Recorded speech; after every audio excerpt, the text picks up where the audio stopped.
A lot of fun, Rex. That was just a whole lot of fun. Oh, hey, ladies and gentlemen, we thank you for your patience. If you were not here before, Matt Irwin gave a fantastic interview. He really talked about how great it was to be a part of Bellmont Wrestling. You're in luck, though, because I memorized every single word of it. Okay, so while we try to get things back up and running here, we once again apologize for the technical difficulties. We will get these links out here for everybody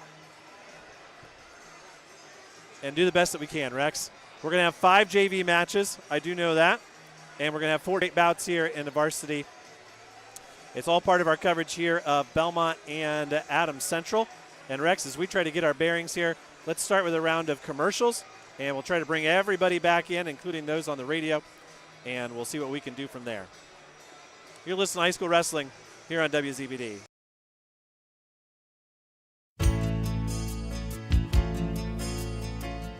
Injured in an accident, need representation in civil, criminal, or family law matters? Call DeVos, Baker, Ainsworth, and Razzo for assistance.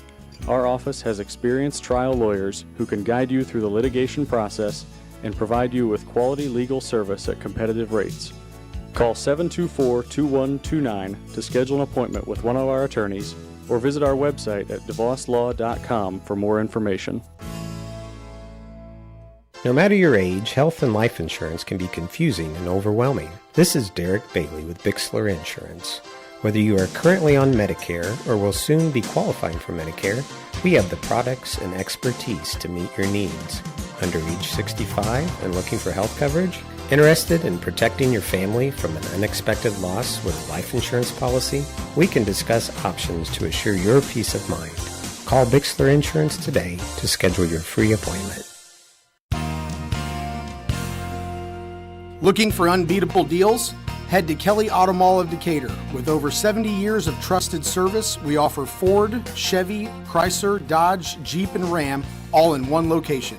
Enjoy free car washes for life, a huge selection of new and pre-owned vehicles, and limited time offers on our remaining 2024 inventory. Deals this good won't last. Hurry in today. Most of us take clean water for granted, but the plain truth is... Yes, and we accept all insurance. With Direct Access, you can just walk in and request an appointment at any of our 18 convenient locations. Our team of expert therapists are here to help you recover and get you back to doing what you love. Visit us online at indianapt.com to request your appointment. Indiana Physical Therapy, where people go to get better. Welcome back here to Bellmont High School, and once again we apologize. Rex, I was told earlier today that the power being cut here on Monroe Street Extended affected the internet at the school, and that's what we're battling here. So we're off of the school Wi-Fi and back onto our own Wi-Fi, and it sounds like we're good. So, Dane, like always, we just broadcast like there's nobody listening, right? I guess. You try to make things go well. We're going to – no, you're good. Mary Freet is making sure that we're as good as we're going to get, folks. Okay, Rex, I think we finally catch our breath. It looks like our hot spot is not dropping any frames. So we're good to go. Let's set the frame for what we can tell people. We've got Lars Sack-Whitney and Scott Cummings tonight. They are our officials, a two-man crew tonight. Josh Howard is also in the house. We've got 5 JV matches for you tonight. John Miller is out on the mat right now.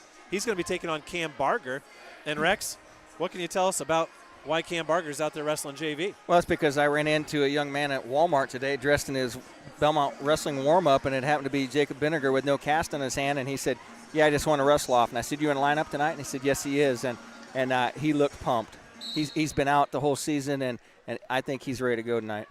So, obviously, we're talking about there was a chance that the match that we're watching right now was going to be the potential 106 match. And then Ezra Lichty comes back onto the team once Cruz Bowers gets hurt and takes the spot. Now, Cruz Bowers I saw with nothing on earlier. He didn't have anything on his shoulder. He wasn't in a sling or anything. And now Jacob Vinegar's back. So Cameron Barger, who has a 14-6 varsity record. And a cradle locked right up. Now. And a fall. He gets the takedown and a 36-second fall, and Bellmont takes a 6-0 lead. So 106 is a really, like, one of the few matches that I think a lot of people are pointing to. I don't know who's going to wrestle for either team. Obviously, we just got the answer tonight that Belmont's not going to be wrestling Cameron Barger, but I think there are still some people out there who think that perhaps Cruz Bowers comes out tonight and toughs one out for the team. You know, they can bounce some guys around, but I think that the Bellmont 1, 2, and 3s at that weight are a little bit stronger than the AC 1, 2s, and 3s, and we know that Jacob Benninger, as a sectional champion last year, is probably the odds-on favorite in any of those guys, regardless. So we jump. Adam Central doesn't have a whole lot of depth from 113 to 144. So we go all the way to 157, and Cade Cutler is taking on Gideon Mim, and they're on the mat right now off to the side. And as Mr. Monroe likes to call him, his least favorite Cutler. And right in front of our camera right now is a good friend of mine, former teammate Jeff Franzi, walking in eating some nachos. He's looking good. Looking good. Looking good. Got a haircut and everything. So we got lots of third placers that we're going to see out on the mat, and some guys that we haven't seen in a long time. So we're really, really excited about that. And, of course, we're excited for our coverage of the holiday tournaments. We'll have coverage of Adam Central at the Bronco duels at West Lafayette Jeff. And, no, it's just Lafayette Jeff, isn't it? I probably would have offended somebody. Probably offended West Lafayette Jeff? Probably offended Lou Koning as he's. You'd have to merge those two schools together to be West Lafayette Jeff. That is true. It is just Lafayette Jeff. We'll have that on New Year's Eve on December 31st, and then we'll have coverage of the Al Smith on January 3rd. Dane, you and I are in like 4 different places in 3 days, I think. That's the way it's meant to be. I think the girls section will end early, and I'll probably end up at Mishawaka for the second half of that day. There you go. Well, we're going to play another round of commercials as we try to catch up from our previous technological errors. Cade Cutler and Gideon Mim on the mat right now, and Cutler with a little tilt here, a roll through. He's up 3-0. Hey, Dane, we can just let him watch. We'll be right back after this.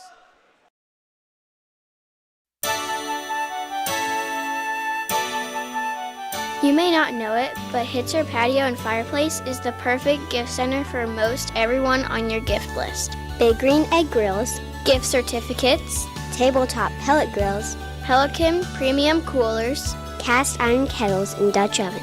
Unique gift ideas for special people on your gift list. Hitzer, 269 East Main Street in Bern. Does your heating system need a good end-of-the-season tune-up from Masters Heating and Cooling? Now is the time to tune up your heating and cooling system. At Masters, we have technicians that can service most makes and models of furnaces and heat pumps at low-cost seasonal special pricing. Contact Masters Heating and Cooling at 1045 South 11th Street in Decatur. On the web at mastersheatcool.com to schedule your preventative maintenance checkup now. Quality dentistry for people of all ages. That's what you'll find at Decatur Dental Services. This is Dr. Taylor Trevere at Decatur Dental Services. We provide a wide range of dental treatment, including preventative, cosmetic, restorative, and reconstructive dentistry. Located at the corner of 224 East and Pickway Road in Decatur, we offer convenient office hours, Monday through Thursday from 8 a.m. to 5 p.m. and Friday, 8 a.m. to 3 p.m. For more information about our practice, please find us on Facebook or visit our website at DecaturDentalIN.com. Krukeberg Auction and Realty has been your trusted partner in the auction process. Buying or selling, they make the steps straightforward and easy, guiding with expertise and commitment.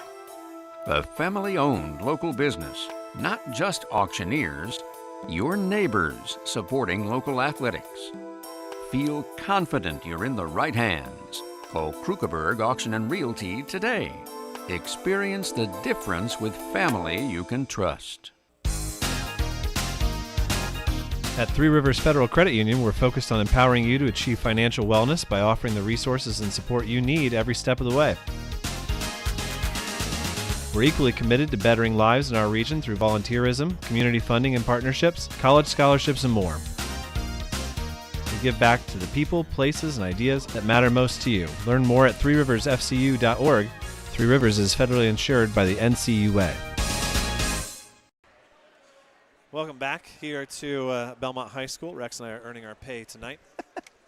Like you said before, with an environment like this, we get paid for this? Well, we're looking forward to actually getting to enjoy some wrestling and not dealing with our computers. tell you what, you plug one thing in one port and it doesn't work, and then all of a sudden you got to reset everything. They about had to turn off the power just so we could reset our broadcast. I think that's a line from the rookie with Dennis Quaid. He says, fellas, we get to play baseball today. That's right. I can tell you that this Bellmont team, Rex, had a really hard practice this afternoon that they went through to get ready for this. And they end it like they do just about every practice, and that is with one of the senior captains going through their mindset lines. And one of these I think you'll appreciate the most. Grady Baker was the one who said it after practice tonight. I am thankful for the opportunity to wrestle. And that was Coach Meyer's message to the team prior to practice ending, is to make sure that you recognize the privilege that it is to be out there on the mat, but also not to let it overwhelm you. And we talked a little bit on Sunday about how expectations and pressure and some other things play into this. And that's why people are here to watch it, is it not? You know, we had Thanksgiving a couple weeks ago, and it's like there's a lot of families that go around a table. What are you thankful for? And, you know, it's hard. It's hard for people to admit to that. But especially for a group of young men to be in a restroom and think, what am I thankful for? Thankful for the opportunity to compete. Thankful for the opportunity to wrestle. It's a mantra, a mindset that Coach Myers has instilled in the boys the last 2 years, and it even gets instilled in the minds of the managers, Rex, because every once in a while I'll say, oh, do you really have to go to practice today? Do I have to drive you into school? And she says, Dad, I'm thankful for the opportunity to wrestle. There you go. So Cade Cutler is leading 8-6 here against Gideon Mim, and Adams Central has a ton of boys at that 57, 65, 75 spot. That's a great problem to have, isn't it, Dan? And they're all 9th and 10th graders, and so they've got some depth there coming up to replace their absolute studs through that spot. And Cutler rolls through one tilt too many, and he gets reversed and put on his back. That's going to make the score. I don't know how many near fall Lars has got there. It looks like 6 probably. It looks like 4. So it's going to be a 6-point move. That'll make it 11 to it'll be 12 to 11. So Gideon Mim now with the lead with a minute left to go. And Rex, we'll continue to work through these JV matches, and we'll want to save time so that you can hear the third placer presentation. So we'll play a round of messages and be right back after this. Join the team at Smith Brothers of Bern, where they pride themselves on providing their employees with a family atmosphere. Smith Brothers is currently hiring with a Monday through Friday work week in an air-conditioned environment. Employees are not required to wear uniforms and can listen to music while they work. Starting wages are $17.50 to $21 an hour at the end of their first year, with a yearly bonus incentive and a competitive benefit package. Apply online at smithbrothersfurniture.com or in person at Smith Brothers, 356 Monroe Street in Bern. We select our insurance companies the same way you do, very carefully.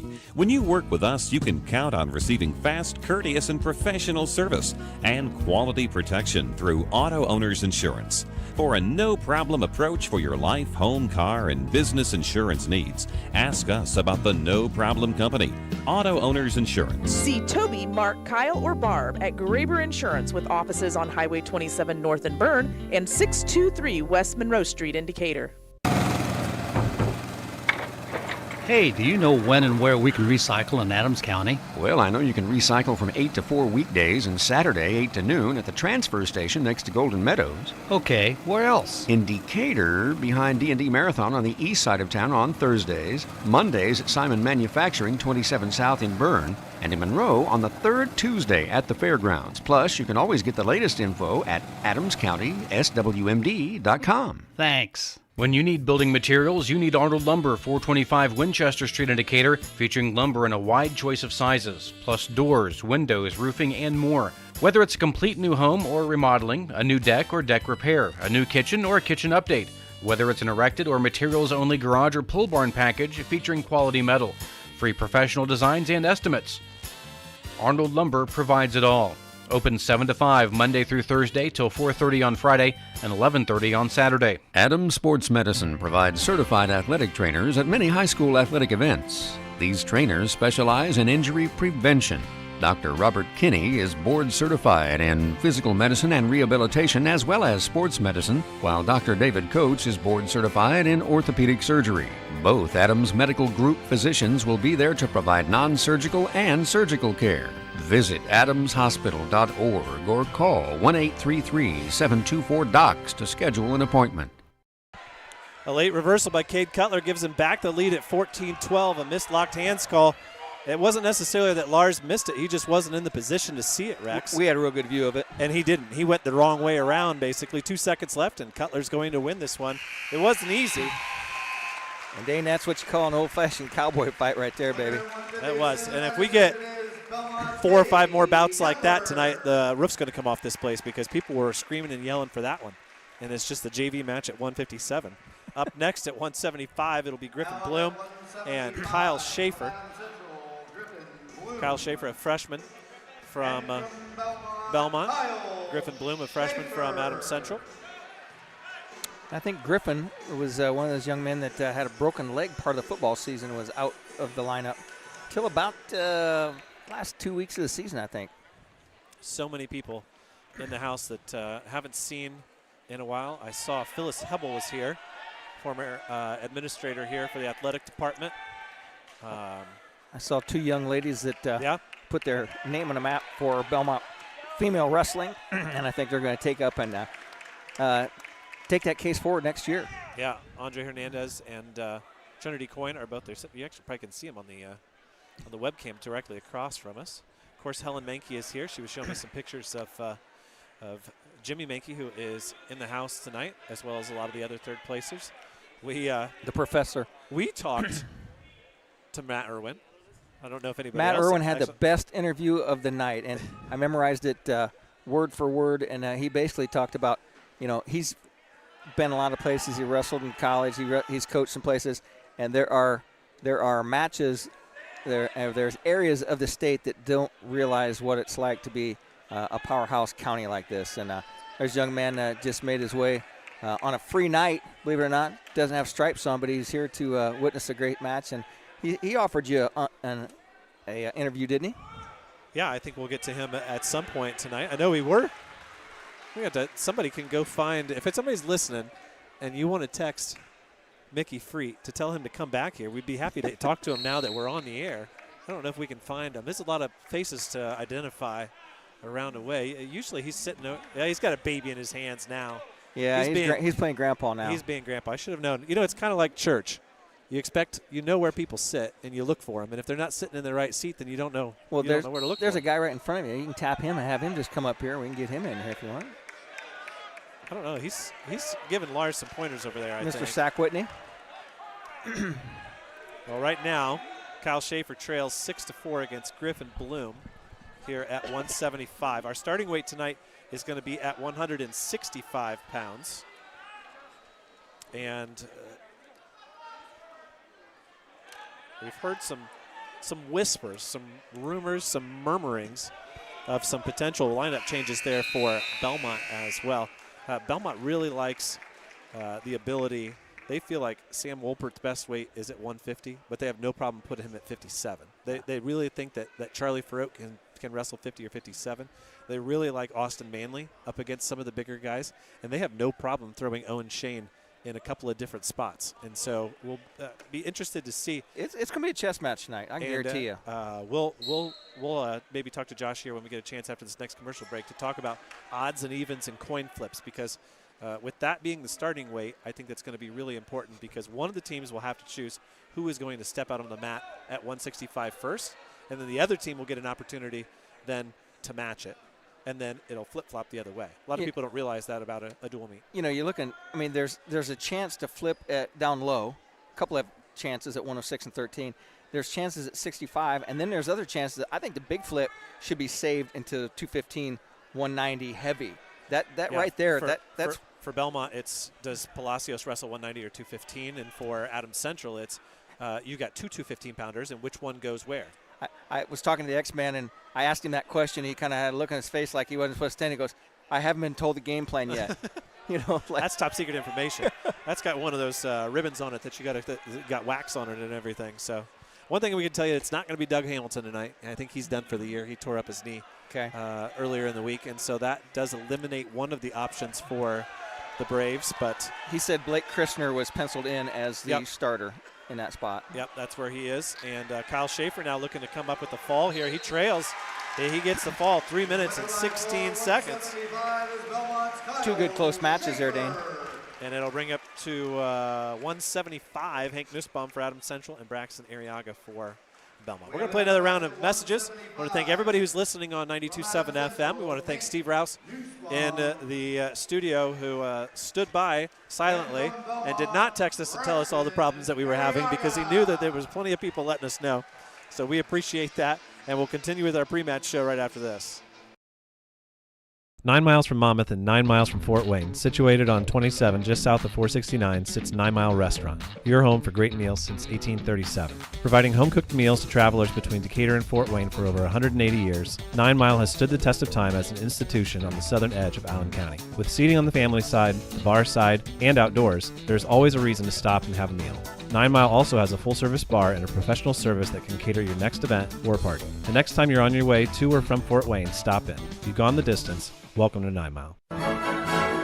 This holiday season, our Best One team is especially thankful for you. And no matter what time of year it is, we're here to provide you with peace of mind every mile of the way. Right now, get a Valvoline full synthetic oil change for just $39.99 after rebate. Plus, enjoy the lowest tire prices around to keep you safe and road ready for every holiday drive. Because peace of mind shouldn't come with a big price tag. From our Best One family to yours, thank you for trusting us, for choosing local, and for letting us keep you rolling safely through every season. Best One in Monroe, selling tires, serving people.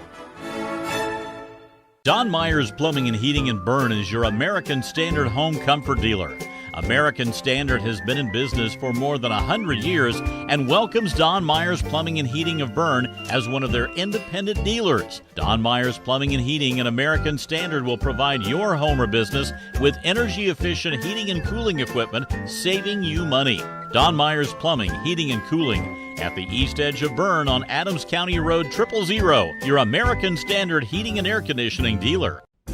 Hi, this is Tina with Innovative Concepts. The holidays are quickly approaching, and we have something for every tech lover on your list. From smart home upgrades and sound systems to remote starts and home theaters. Give the gift of amazing technology this year. Don't stress over shipping delays or big box crowds. Shop small, shop local, and support your hometown experts. Gift certificates are perfect for the gadget lover in your life. Innovative Concepts, 1421 Manchester Street in Decatur. We bring technology to you. When faced with the difficult task of making arrangements for your loved one, many emotions and questions arise. What would they want me to do if they were here? Where is the money coming from? How much should I spend? Do they want burial or cremation? The staff at Haggard, Hershey, and Zelt Funeral Home can help you navigate these tough questions. Make your wishes known and allow us to make sure that your wishes are carried out. Call Ryan Hershey or Eric Zelt at 260-724-7167 to schedule an appointment today. Welcome back here to Bellmont High School. We're about ready to wrap up our JV action here. Kellen Manley for Adams Central. He's got Carter Sutton of Bellmont on his back. And you just saw Hank Nussbaum pick up the win, the first win of the night for Adams Central, a 1:25 fall. And Josh, as we pull you on here, we, for once, had the Zebras back in the last match because we were talking about locked hands. And yeah, we just made a comment, you know, everybody thinks they know everything, but you have to realize that you're at one spot and two wrestlers are in a different spot, and what may be happening, it's no different than an offensive lineman who understands where the official is positioned and where he can hold and where he can't hold. You can only see half of the action, and sometimes that's just the way that it goes. That's the human element of officiating. Obviously, as an official, you try to be in the best position, but wrestling is an unpredictable movement sport. I know that from my photography days, and it's just kind of the way it goes. Yeah, it's hard sometimes. You can't see through the bodies, so it's hard sometimes when you're out there by yourself. Now, if you have a partner, that's a little different mechanics there, but if you're out there by yourself, it can be challenging to see when they do those quick movements. But, Josh, you and I both know that if a guy stands up and he's in a rear position, he's got his hand locks, and he's going to do a back heel trip, you know that you got to get going to their side because that's going to bring his hands right in that. And if you stand and look at him in the face and he takes him to the opposite side, that's on the opposite side. It's anticipation, yes, and that you have to know where things are going to be to happen, and that happens with experience. Absolutely, yeah. There's a lot of anticipation, like you said, that you have to learn to develop as a ref, learn to understand what the moves are going to be done. As you see programs more, you see a team like Bellmont, you see a team like Adams Central, you learn what moves they're going to be taught in the room, so you know where you need to be as an official. But sometimes they don't do what you're expecting them to do, and then you're going the wrong way. You know, like you might see Bellmont run a lot of front headlock series, and you're gonna see that. You look down underneath, make sure they're not getting a choke on a side, and it's like you anticipate that. You got other teams out of Fort Wayne area that they may run a side cradle one way or another. It's like you got to look and make sure they're not having either lock hands or not pulling fingers or something. Yep. But you get used to that, and it's like everything else. You just put that in your memory banks back here and think, I'll remember that for next time I referee this team. Well, and that's why as refs we have to be students of the sport. I mean, we have to learn. Every time we go out there, we have to learn something. That's always my goal. Is every match I do, I want to learn something new, and I hate saying it, but I like making mistakes because that's where I learn. I mean, I don't like making mistakes from the aspect of being out there and knowing I made a mistake, but that's how I learn, is when I make a mistake out there. I think one of the biggest things you learn is who to ask whether you made a mistake or not. Yeah, and you can ask me, and I'll be honest. Don't ask the people in the front row because they're going to Yep. There are certain people who see through different colored glasses, and you have your Bellmont colored glasses, your Adams Central colored glasses, and they'll tell you what they think.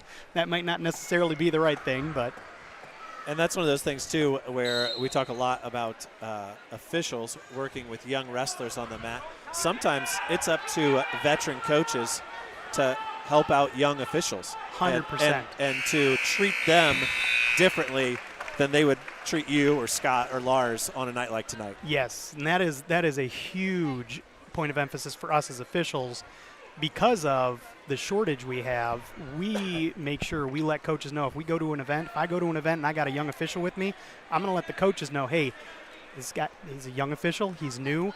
We need to treat him with respect. We need to treat him with a little bit of patience and understanding because we need him. And I've been in a tournament before, and you see a coach riding a little too hard, and you go and you get that guy and you pull him off the side, and it's like, dude, if you want good officials in 5 years, you got to let that guy go. Yep. Get out of his ear, let him work, don't freak him out, because if you ruin a bad official too early, you're not going to replace those guys. And guys like me, the old guys retire, and there's nobody left. And it's got to be constructive, too. And I think that's sometimes the part that a lot of people miss. It needs to be a statement of, well, this is what happened. Why did this not happen? Not, you were wrong. Right. Or, I don't think you did that right. Like, explain what you saw. And, well, I saw his foot was still in bounds, or I saw his foot was off, all of those types of things. So, well, we're getting an extra JV match here, and Henry Vanette picks up a 2-minute. Oh, there was a new name thrown in there. Oh, it was Caleb Hackenjos. I'm sorry.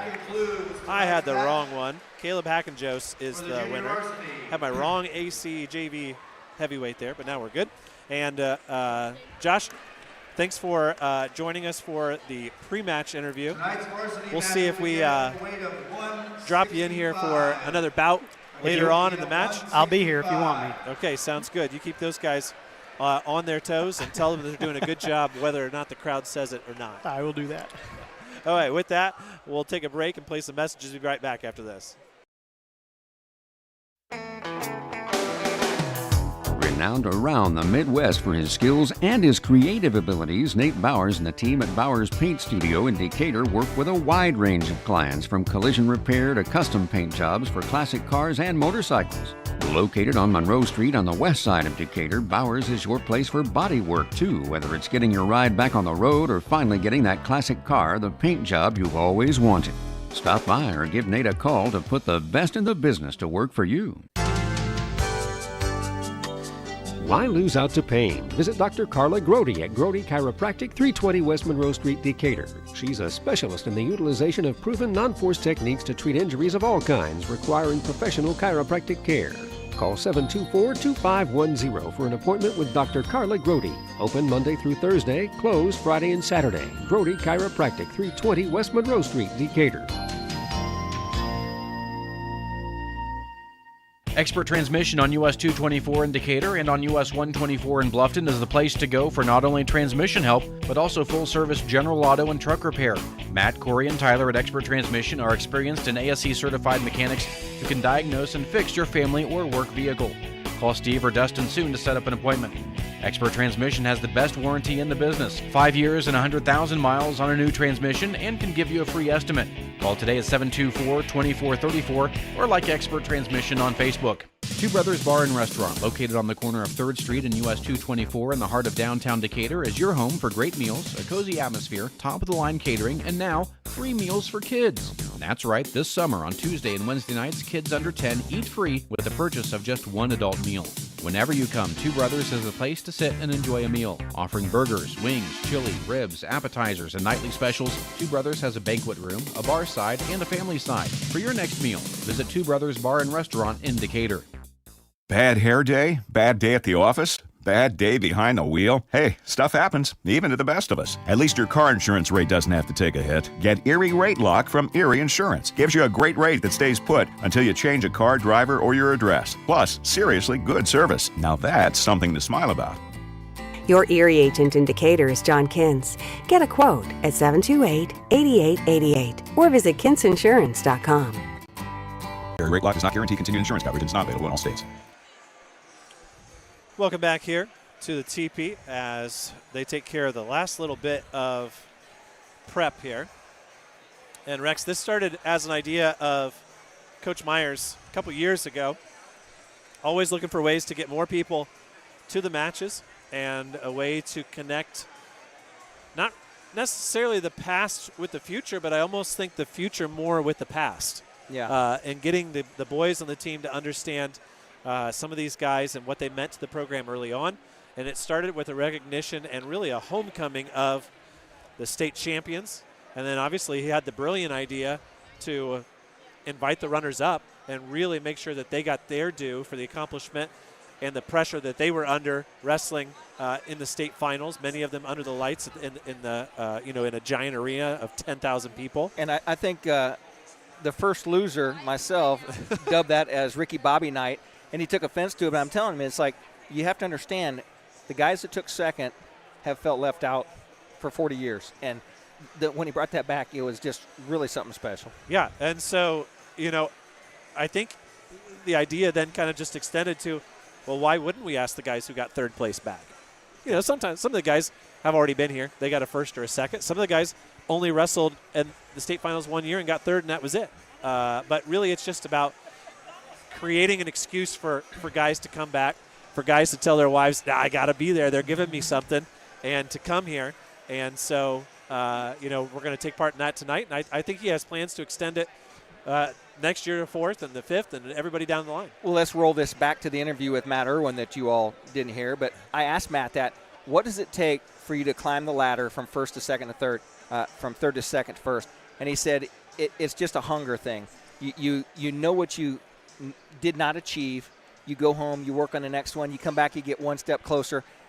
Matt is one of those 3-2-1 guys, and it's like he climbed the ladder and got to the point where it's like, I know what it takes to win a match now. And you talked to his freshman year. He's a state qualifier his freshman year too, right? No, did not make it to state. Got beat at semi-state. Yeah. In a really tough draw after it was Randy Gerber of Bluffton that he beat at sectional and then lost to at regional, and then he ended up wrestling Nick May, who made it to the championship bout that year. But, yeah, lots and lots of fans, and I believe one of our greatest fans is up there behind us.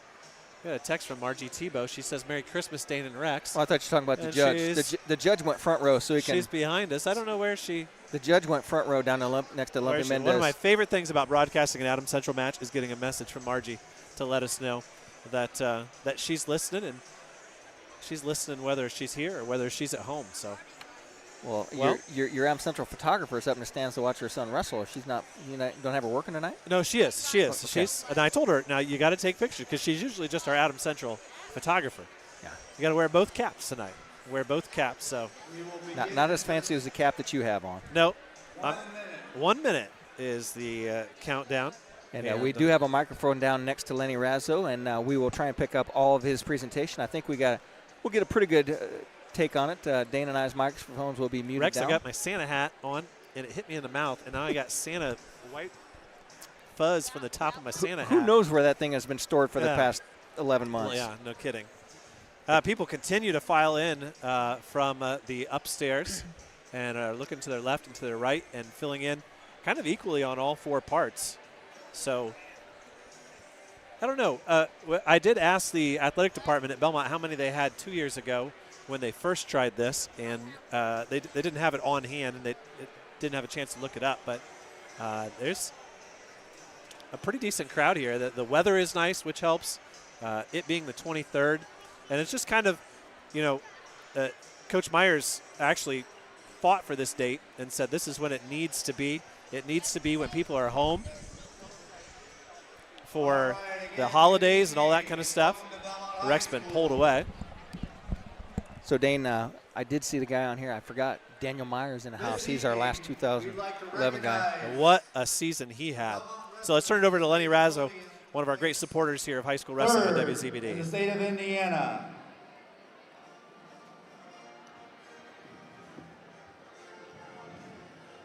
Our first recipient could not be here this evening.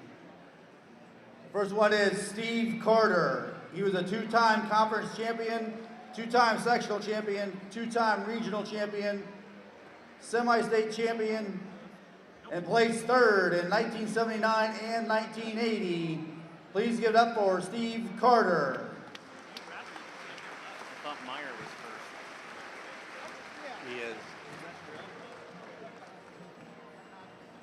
All right. The next person up, please welcome back Daniel Meyer. Daniel was a 3-time conference champion, 3-time sectional champion, a regional champion, semi-state champion in 2011, qualified for state in 2009, placed 4th at state, and in 2011 hit the podium again to place 3rd. Please welcome again Daniel Meyer.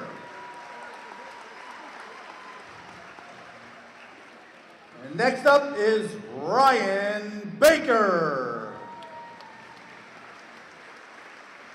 Ryan was a 2-time conference champion, 2-time sectional champion, and also a 2-time regional champion. Semi-state champion in 2008, placed 7th in 2007 at state, and in 2008 made the podium again to place 3rd. Please welcome back Ryan Baker.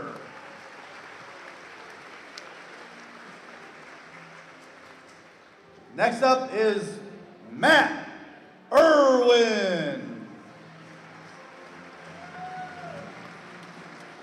Matt was a 4-time conference and sectional champion, 3-time regional champion, won semi-state 2 times in 2005 and 2006, made his 3rd place medal appearance in 2005. He was also a state runner-up in 2004 and one of our state champions in 2006. Please welcome back Matt Irwin.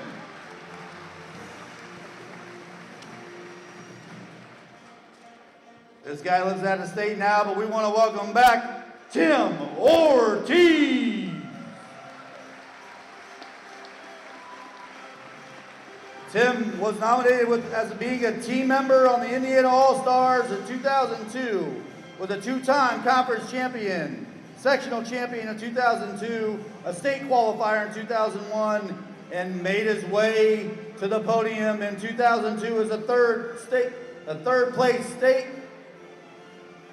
Please welcome Tim Ortiz.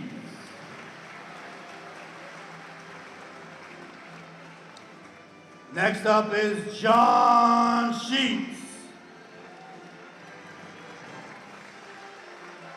John was a 4-time conference champion, a 4-time sectional champion, 3-time regional champion, and won semi-state twice. He placed 3rd in 2001 and 2002 and in 2003. He won the Mental Attitude Award in 2003 He's also a returning state champion in 2000. Please welcome back John Sheets.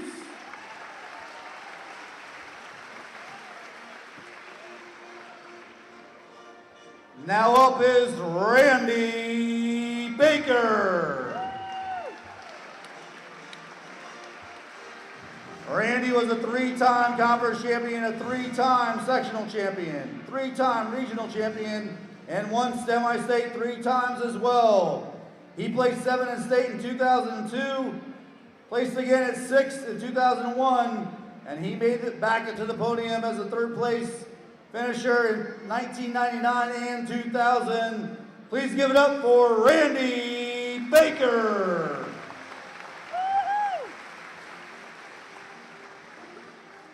Now up is Ben Froat. Ben is a 2-time conference champion, 3-time sectional champion, a 2-time regional champion, and 1 semi-state in 1998. He also was a Mental Attitude Award winner in 1999, made it to the podium in 98 as a 4th place finisher, made it back in 99, earning 3rd. Please give it up for Ben Froat.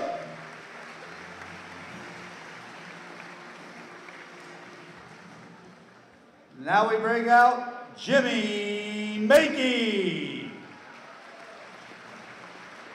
Jimmy was a 2-time conference champion, a sectional champion in 1997, regional champion the same year, and also won semi-state in 97. He made his way onto the podium as a 3rd state placer in 1997. Please give it up for Jimmy Makey.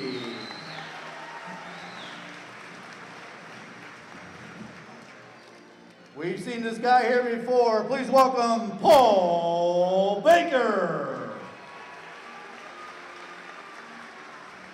Paul was a 3-time conference champion, 3-time sectional champion, 2-time regional champion, and also won semi-state twice. He placed 3rd in 1989. He's also a state runner-up in 87, and he was a state champion in 1998. Also is a member of the Hall of Fame in 2018. Please give it up for Paul Baker.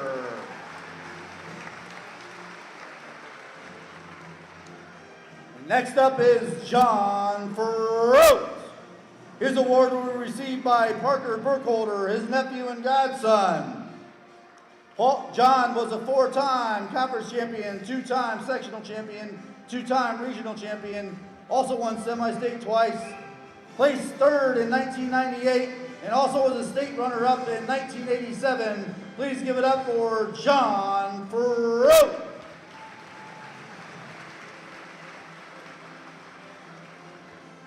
Now up, we see him around, as always in the mat room, Mick Freak.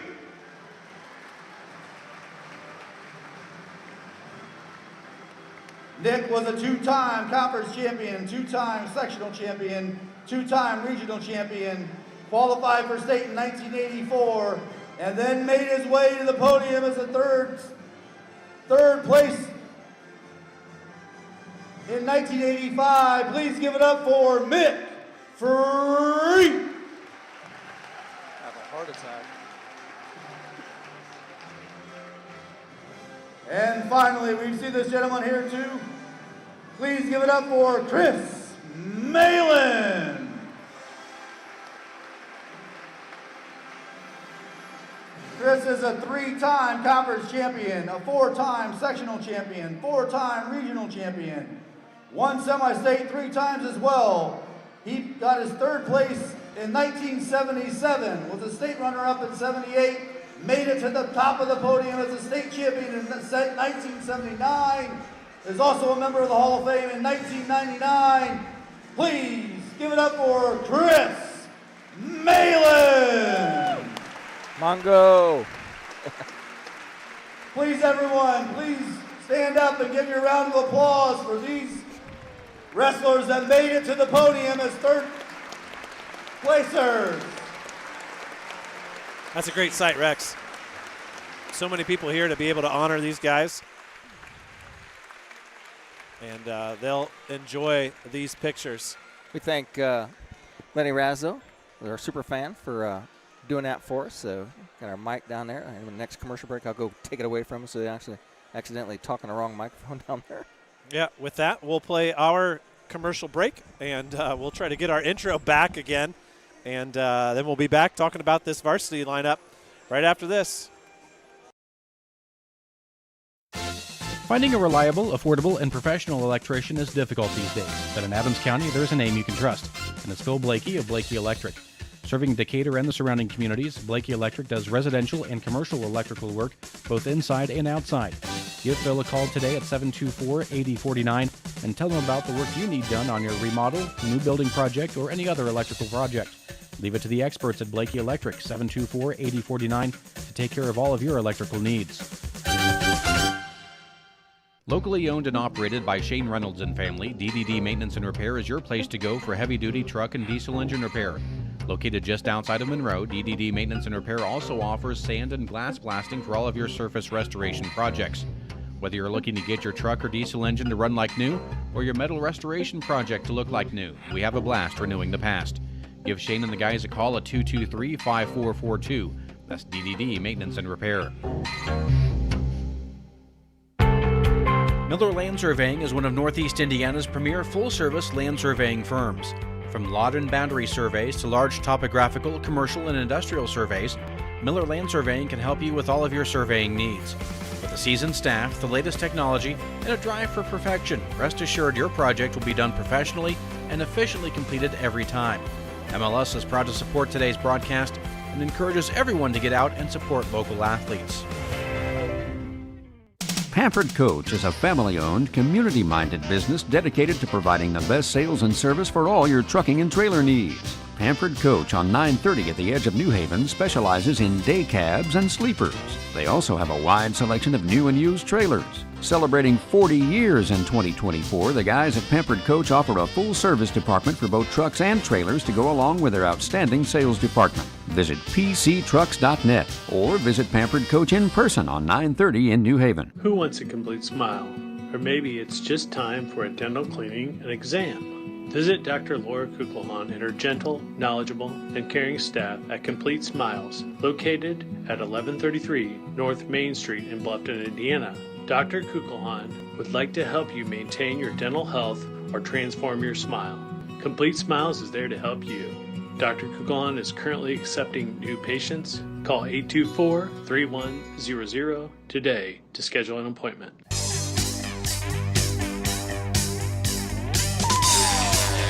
Z92.7 WZBD Radio presents exciting high school wrestling. Brought to you in part by the many community-minded sponsors you'll hear. And now to the gym for the exciting action.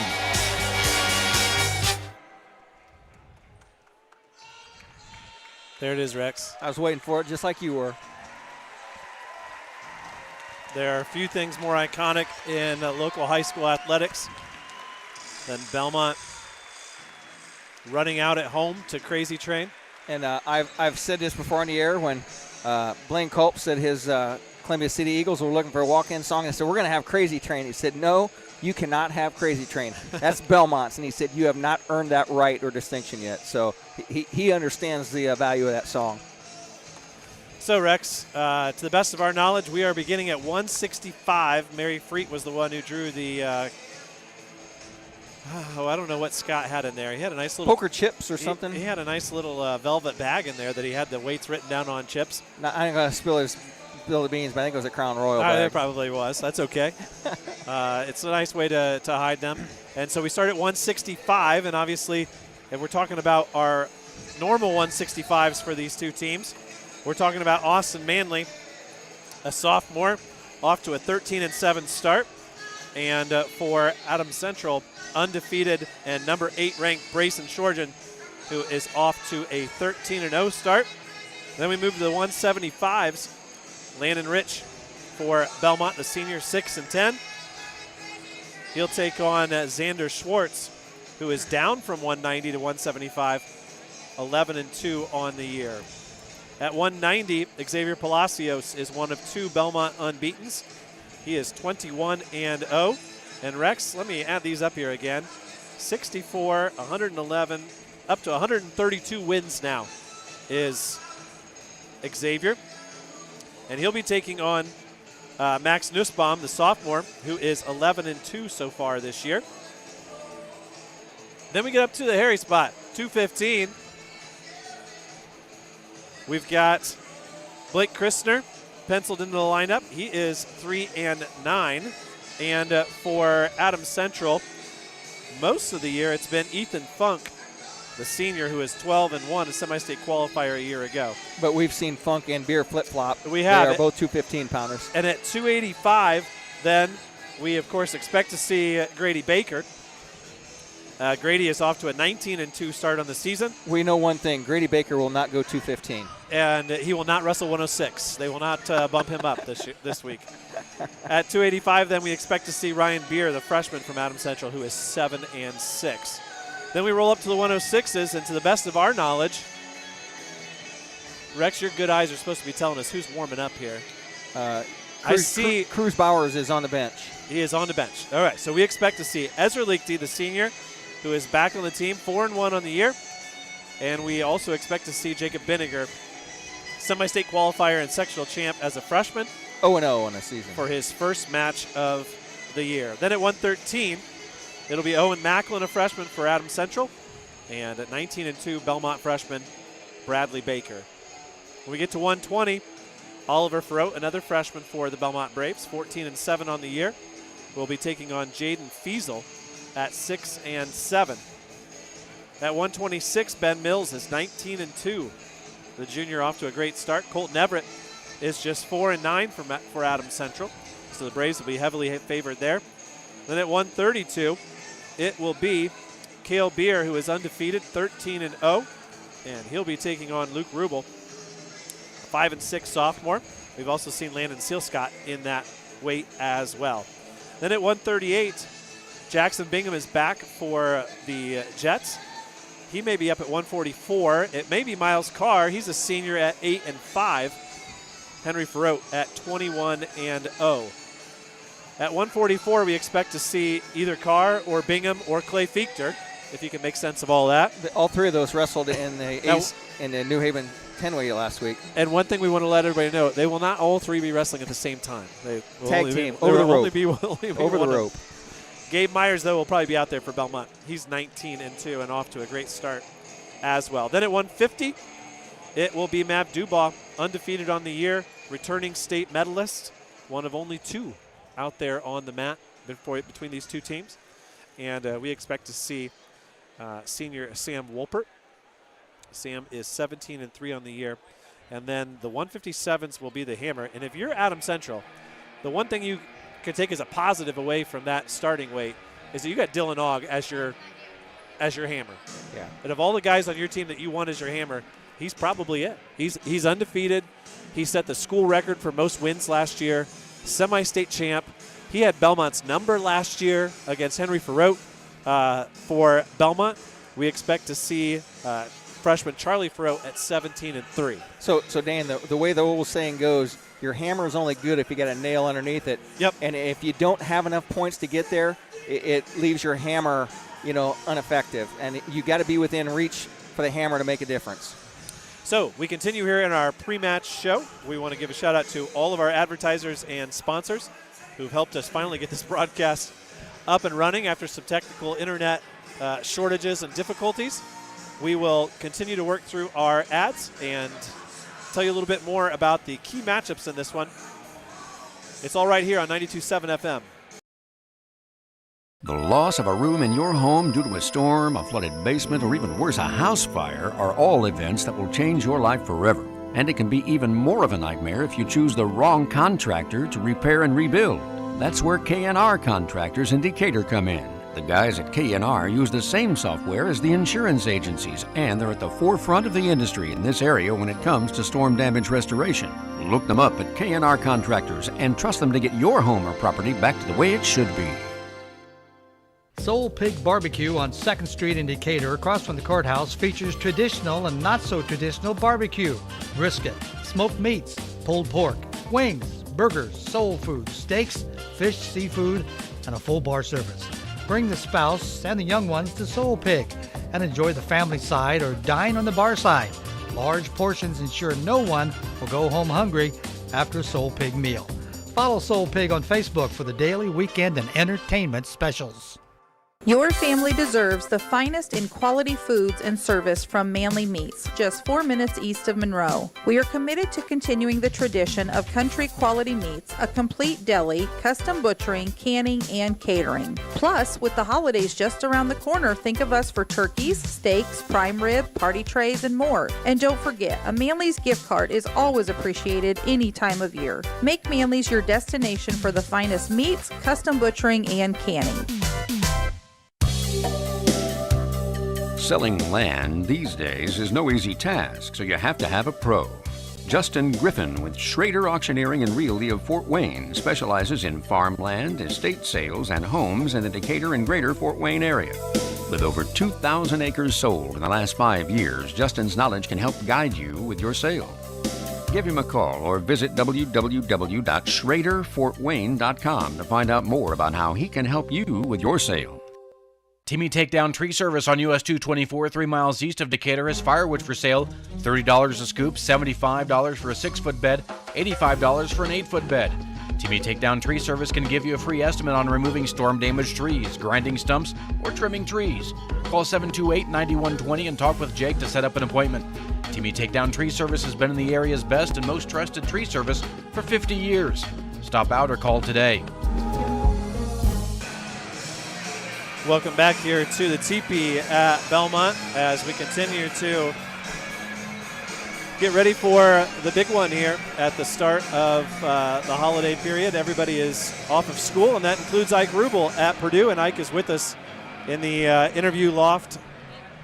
Yep. Welcome to the broadcast, Ike. Thank you. It's good to be here. Now, obviously, you had the benefit of some really great role models in your life when it comes to wrestling.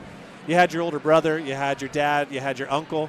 But some of those guys out there on the mat that got their third place posters, plaques, whatever, had to have been some of the guys that you really looked up to as a young wrestler in the Decatur Wrestling Club. Absolutely. That was awesome to see. My girlfriend's in town for this dual meet, so it's extra special for me.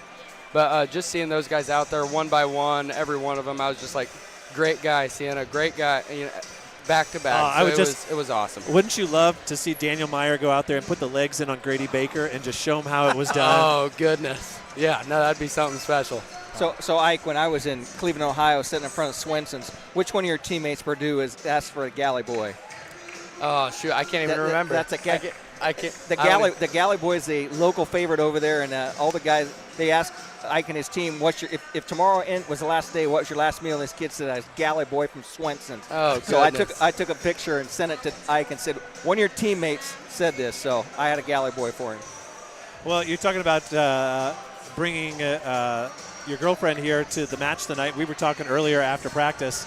How do you explain to her what this is? Or you just say, just watch and you'll understand? Yeah, absolutely. Just like what we were talking about. It's just kind of one of those things where you've got to experience it in order to see the full effect.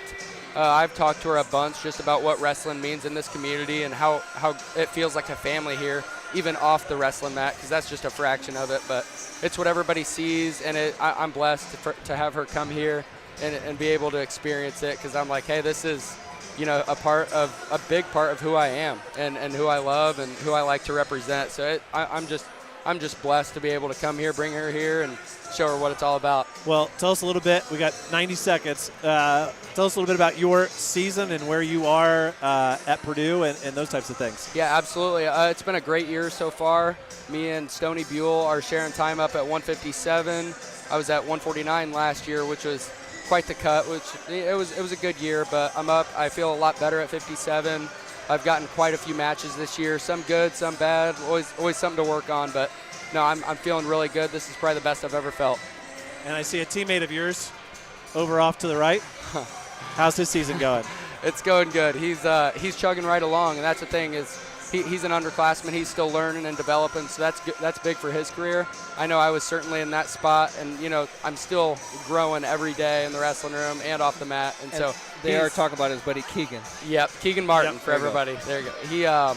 But no, just watching him go throughout the process and knowing that I was in his shoes just 2 years ago. So it's cool giving him pointers here and there and just really trying to show him how it's done, and he sees, he's doing great. So like what Dane and I have found now is when you're done wrestling, now the Double Eagle is the home of the High School Wrestling Weekly. Now that you're old enough and you're home, you can come and visit us there because that's where the old guys come to hang out and have a bucket full of adult beverages and listen to wrestling on Sunday nights. I love it. No, whenever I'm home and it presents itself, I will be there in a heartbeat. So. Well, Ike, one of the great parts about our job and what we get to do is to watch guys like you grow from little 7th and 8th graders to a college wrestler, and we wish you the best of luck the rest of this season with the Boilermakers, and enjoy the night. Thank you so much. Thank you, guys. Once again, that was Ike Rubel, your varsity 157-pounder for the Purdue Boilermakers. And the buzzer has sounded. The Braves are on the center of the mat, getting their team talk from their captains. And there was a team back in the 70s that I was part of that invented that swarm huddle right there, Dane. It's definitely is another one of those things that just sort of comes. We take it for granted as Bellmont guys, and other people see it and think, oh, what are they doing? We know exactly what they're doing. Well, we're getting ready here. I don't know if we're going to go to the anthems or the intros first here. Rex, what do you think? Mr. Rubel has the national anthem dialed up on his iPad there. See if it's going to come after the introductions. All right, again, good evening, everybody. Lenny Razzo, our master of ceremonies. And Rex, could people continue to come in? They're trickling in. They're still trickling. And so we're going to do the face-offs. And we've obviously already run through the lineups. No, we are going to do the national anthem. Okay, we'll be right back with varsity action. You're listening to High School Wrestling here on WZBD.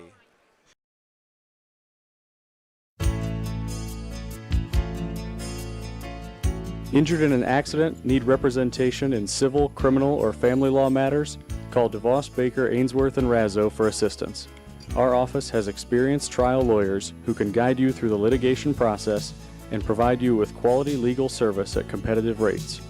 Call 724-2129 to schedule an appointment with one of our attorneys or visit our website at devoslaw.com for more information.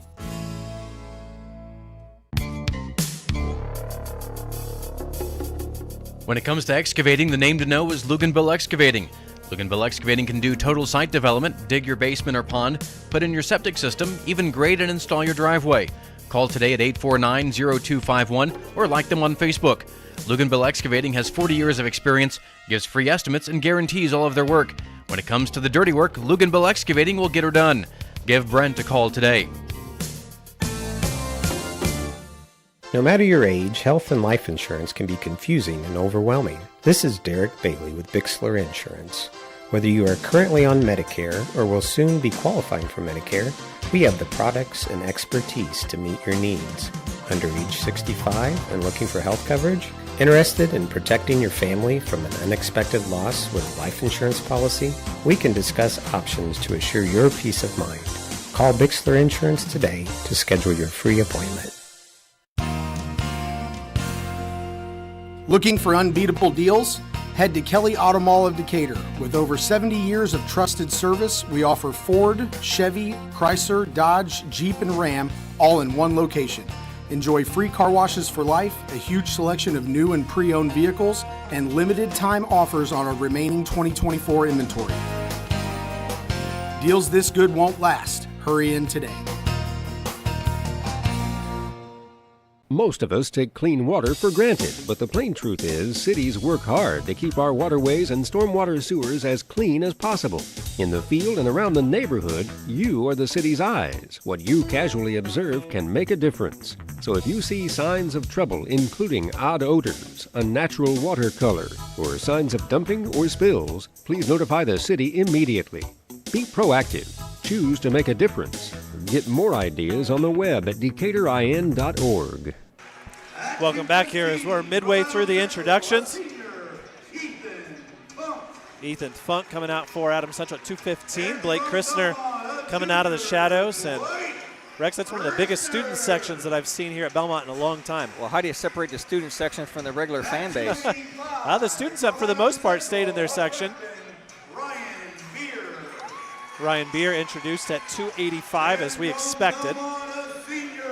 Grady Baker coming out as well. And as usual, the third placers are on the bench with the team. And that was an invitation that was extended to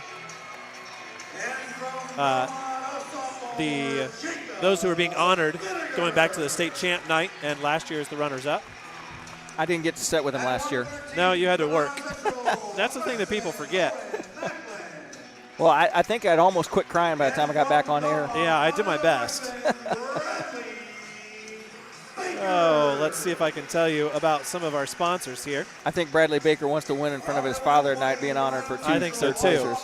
See Krager West at Johnson's Auto Sales, the corner of Adams and 13th Street in Decatur for your next car, truck, SUV, or van. Johnson's Auto Sales wishes all the wrestlers good luck. And rely on Rebecca S. Cochran, CPA, for all your personal and business accounting and tax preparation at 165 North 2nd Street in Decatur. Rebecca wishes all the wrestlers good luck. On the mat tonight and handling that Christmas dinner. Now, Dane, there's one thing you know for sure. If Adams Central's in a house, Phil will have USA bracketing up to date. And that's what we like. We've got the past meetings of guys who were involved and on the team from last year's sectional and last year's regional. And, of course, these two teams met at semi-state as well. Can't make the announcement because you don't have his walkout cross music up. Well, we've had at least we're not the only people who've had a technological malfunction tonight, Rex. Dana. Really, that's what happens when you turn the lights off. There we go. And Dana, I got the phone number of Steve Carter from Tim Myers, and I texted him before the match and said, Steve, I like talking in air. He ghosted me like he has Tim Myers for the last 30 years. What are you going to do? Henry Farrote and Miles Carr are the 138s being introduced. They get a handshake from Jimmy Mankey, Tim Ortiz. Jackson Bingham is the one who's announced at 144, so that solves one of the puzzles and one of the riddles that we had. Let's talk about this 165 match then, Rex. Specifically talking about Austin Manley. I don't know how much you've seen of him this year, but going up against Brayson Shorgen is a tough task. Now, one thing that we can say about Austin, and this goes all the way back to last year, is do not count him out of a match. No. And he's the kind of kid who he keeps wrestling, whether down 12-0, down 14-0. Definitely technically sound and can hit you with a throw at any time. And Coach Myers is already, he was given some instructions. Landon Rich is over there. A lot of people don't realize that let the chess match begin. A lot of things happen back there in that hallway that you don't really realize. Back in the smoke machine area. We didn't have any smoke machine malfunctions, so that's a good thing. And we are just about ready to get underway. We've had conversations. Our supervisor of officials has given us the heads up.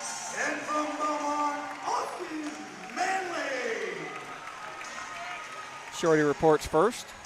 Let's see who comes out. Adams Central is not Austin Manley. And it is going to be Owen Shane. Owen Shane. The first move of the night. And he didn't even check into the head table. Luckily, we know. Owen Shane. So Bellmont with the first move. And obviously, Rex, we won't pretend that it's not there. Owen Shane, a transfer from Adams Central to the Bellmont program as a freshman. So there's a little bit of extra. But he lives in the Bellmont district. He does. There you go. He does. So a little scramble situation here. Shorjan's going to get the first takedown. 3 points. Gets the first takedown on the edge of the mat. Shane was in there, wrestling tough. So Rex just trying to look forward. I have a feeling that they're not bumping Austin Manley out of the lineup. They're simply bumping him up. Yeah. And so that would seem to make me think that you might very well be seeing Xavier Palacios up at 215 tonight. So Shorjan cuts him loose, gives him the escape. Makes the score 3-1 now. Shorty in on the underhook. A little pummeling for position there. Shane trying to stay inbounds. Shorjan's in on a single leg, head on the inside. Nice whizzer there, draped over the top by Shane. Shane runs the whizzer. Nice little dump by Shorjan. And I went over and checked with his mom first. I said, I have trouble with Shorty. Can I just call him Shorty? And she said, you can call him anything you want. Well, it's a lot of questions about the T and where it goes. The T is silent, isn't it? There's a near fall being awarded by Brayson as he has Shane on his back, tightening this thing up. Lars Sack-Whitney down there looking for the fall. 36 seconds left to go here. We need the dual camera, Dane. One on the scoreboard, one on the mat. And there it is. Time of the fall is 1:31, and Adams Central takes a 6-0 lead. We'll be right back after this message. Indiana Physical Therapy is your independent local choice for physical therapy. There's no referral needed to come see us, and we accept all insurance.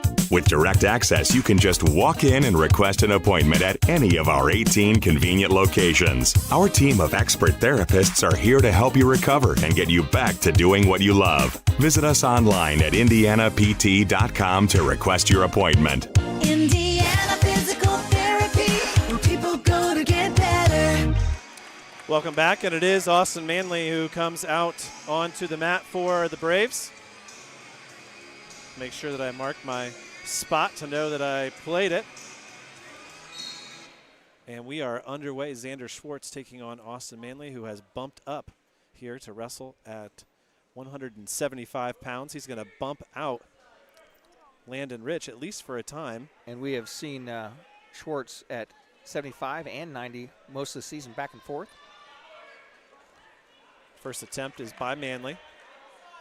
Schwartz comes back in, ties up. 30 seconds already gone. Adams Central enjoying a 6-0 lead. Our good friend Dave Nathan telling us that several hundred are watching. We thank you for making it through our technical difficulties as Schwartz tries to bring Manley back into play. And they go out of bounds, and we'll get a restart. We talked a lot in our pre-match show, Rex, about the pressure that's on these young men. And when you send a guy up, he feels some pressure knowing that he's wrestling, but he's got to feel some relief knowing my coach believes in me to move up a weight.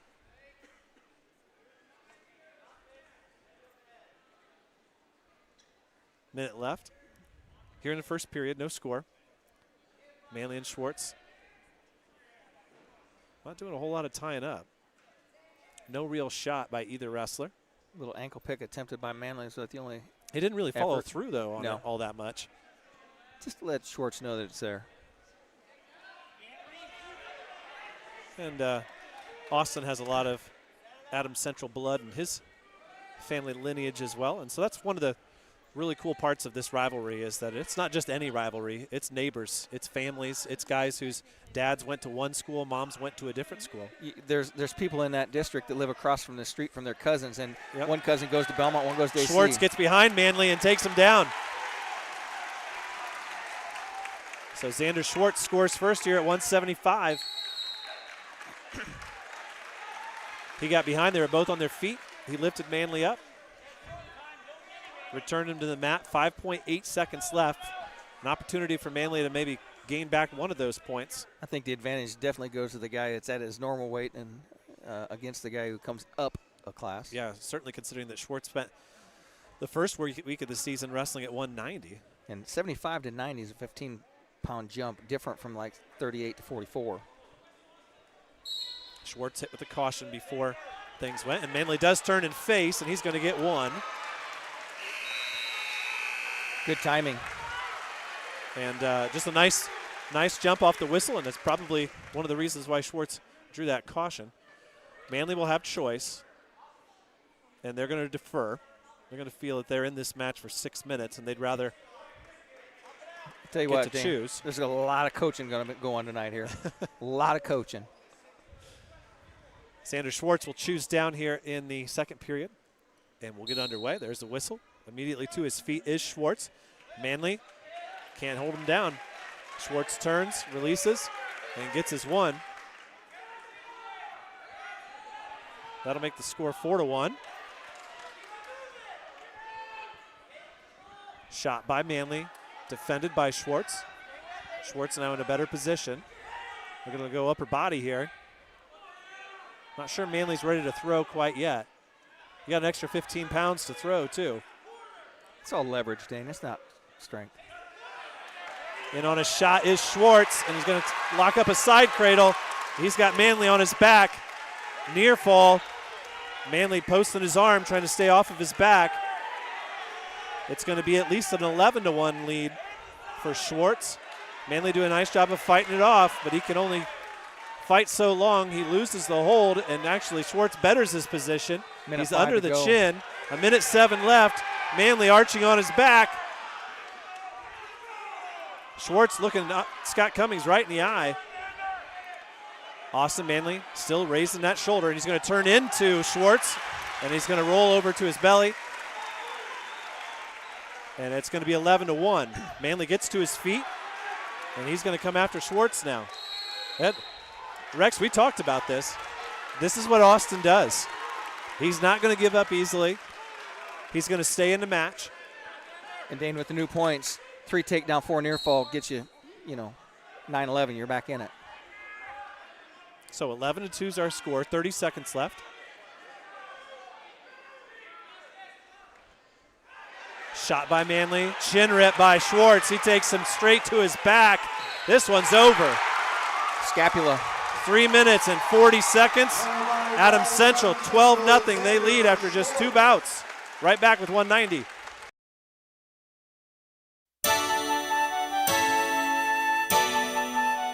You may not know it, but Hitzer Patio and Fireplace is the perfect gift center for most everyone on your gift list. Big Green Egg Grills, Gift certificates, tabletop pellet grills, Pelican premium coolers, cast iron kettles, and Dutch oven. Unique gift ideas for special people on your gift list. Hitzer, 269 East Main Street in Bern. The Bellmont Braves are making Max Nussbaum sweat. It will be the X-Man. Well, X-Man knows the plan now. It is the X-Man up live and in charge, and he is going against Nussbaum. Palacios with a good head taller than Nussbaum. He's out in the front headlock quickly. Gets the takedown in the first 10 seconds of the match. Coaching staff says let him up, pushes down head pressure on the head. Lets Nussbaum come up. System need a good end. Nussbaum trying to work his way up. Palacios gives him the escape. 3-1's the score. Palacios in, hits a little fireman's carry, changes off to a single leg with his head on the outside. Now change off to double, reaches over and grabs the arm. Gets the takedown. He goes up 6-1. And here runs a crossface, and he is going to lock up this cradle, adjust his headgear to make sure he can see everything, and crunches that cradle over. Mr. Nussbaum has witnessed the strength of Palacios now. Fights off the cradle, but Palacios just going to crunch him around, lock it up again. Near the edge of the mat, the X-Man has it locked up. Changes over, jumps sides. Going to try and hip bump him over, tries to roll him through. Nussbaum says nope. Under a minute to go here. Palacios going to go back over the top once again. Nussbaum trying to hang over, and Palacios says nope. Can't bring that over. Breaks the hands. Nussbaum fights off that. Doesn't get caught in the cradle like the last 15 young men have been. Palacios 15-0 on a season, 15 falls. 21-0 now. I'm sorry. Got some extra matches in at the NE8 duels. 21-0. There's a little arm bar, chicken wing, and a far wrist by Palacios. Nussbaum doing a good job of bracing out with 19 seconds left to go. The X-Man can't get a turn. And if Nussbaum could avoid being pinned here, that'd be a huge win for the Jets. Yeah, that's really the only job, isn't it? I mean, it's got to be what they've told him. And the thing is, too, Palacios being a cradler, right? He's not necessarily somebody who tech falls people. Yeah. He's used to racking up that cradle and then scoring with it, right? Nussbaum defers. Choice goes to Palacios. He's going to take neutral. And so it's almost as if it could potentially be a 6 or 4, not a 6 or 5 here. And obviously at 4 points for Adams Central would be a big win for them. I think X is going to try and get a takedown right to the back here and not have to fight with that cradle. Nussbaum in on a single leg, locks on the arm, on the leg, and breaks him down. Palacios crunches that cradle on once again. Nussbaum See showing the a little grimace on his face. It's just because you got your Christmas hat on, you had to throw the grimace in there, didn't you? Oh, he's the Grinch. He's the Grinch. The grimace is guy that works at McDonald's, I think. 1 minute 29 left to go in a period. I think Palacios needs to cut him and tech him here. If you're not going to turn him on a fall, let him up, take him down, keep getting threes and tech him, get a surefire 5. No stalling calls yet by Lars. Palacios drops off, changes that arm, try to put that wing on his back. And a hammer lock, he does have the arm secured. Steps over, blocks the leg. 1:02 left to go here. X-Man looks like he's just going to straighten that arm out and turn Nussbaum over. The Bellmont side of the gym is holding their hands in a defiant stalling motion. Palacios reaches around, tries to crossface with that wing. And if Nussbaum's not going to wrestle with him, there's a stalling warning. Oh, I didn't realize there was another one. Oh, that was a 2? You did get the point? Yeah. 10-1's the score now. I missed the first one. Palacios working on it. Side cradle. Now he drops to a regular crossface cradle. 21 seconds left to go. Nussbaum so far is doing his job. Trails 9-1. And the thing is, that's literally Nussbaum's job. Yep. You know, it's not like he's doing something wrong. There's another one. You stall your way to being down 14. No count. Locked up a side cradle finally. 11-1's the score after 1 period. Choice goes to Nussbaum, and he takes neutral for the 3rd period. That would make a takedown here would make it 14-1. Palacios going to try and go right to the back, and Nussbaum bellies out quickly. Yep. And that's all he's trying to do, and he's going to keep that body rigid and straight. And this turns into one of those situations, too, where Bellmont fans will be screaming, stalling, stalling, stalling, until the stall gives them the tech fall, and that's exactly what Adams Central wins. Yeah. Adams Central wants him to call stalling. You know, if he lets him up, makes it 14-2. He's going to do that. Does he escape? 14-2 is the score now. X slaps him down. Spins, goes behind, going to get the take down, makes the tech fall. 17-2 is going to be our final. 5 points for the Braves. 5-12 is our score now. But a victory for the Jets as they avoid giving up 6. We'll be right back after this. Does your heating system need a good end-of-the-season tune-up from Masters Heating and Cooling? Now is the time to tune up your heating and cooling system. At Masters, we have technicians that can service most makes and models of furnaces and heat pumps at low-cost seasonal special pricing. Contact Masters Heating and Cooling at 1045 South 11th Street in Decatur. On the web at mastersheatcool.com to schedule your preventative maintenance checkup now. Welcome back here as the 2:15 step onto the mat. Adams Central leads at 12-5, and it is Ethan Funk. I'm going to do my best not to call him Caden one time tonight, and it'll be Blake Christner for the Braves. And Adams Central heavy favorites here. Funk looks to lock up a side cradle from the start here. Instead, he comes behind and scores the opening 3 points. Christner going to hold on to that wrist with both hands. Now the roles have changed, Dane. Christner's job is not to give up 6. Yep. And if he gets called for 3 stallings, that's part of his job.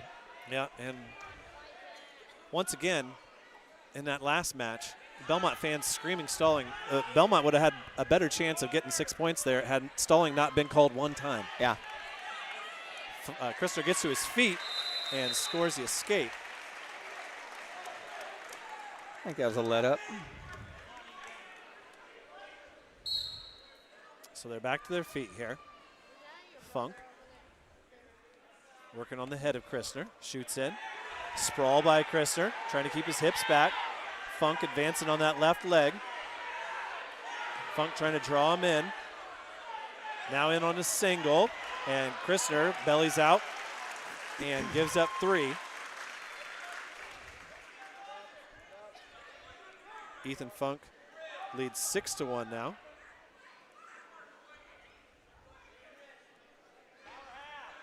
Get ready for the 285s, and there won't be no drama there. It'll be Ryan Beer for Adams Central, and it'll be Grady Baker. And just like Adams Central, we'll expect to get 6 points here. Bellmont will expect to get 6 points at 285. And Adams Central will try to carry this lead as deep as they can into those lightweights for Bellmont. Then they'll try to win it back at the very end. Dane, you and I had a little text string going back last night, late into the night, because we kind of played this out different ways. And, right now it's kind of going the way everybody in the gym kind of thought it would be. Yeah, and we didn't quite see as many movements as we thought.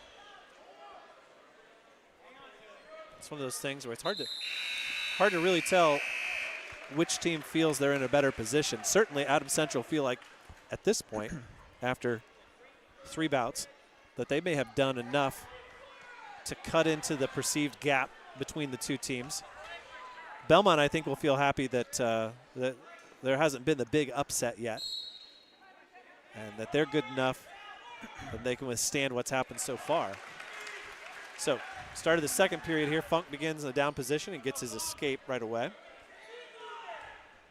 So he leads at 7-1. Christner doing a nice job here through the first 2 minutes and 15 seconds. Funk shoots in on the edge of the mat, turns and faces Christner, and they go out of bounds. And they'll go back on a restart.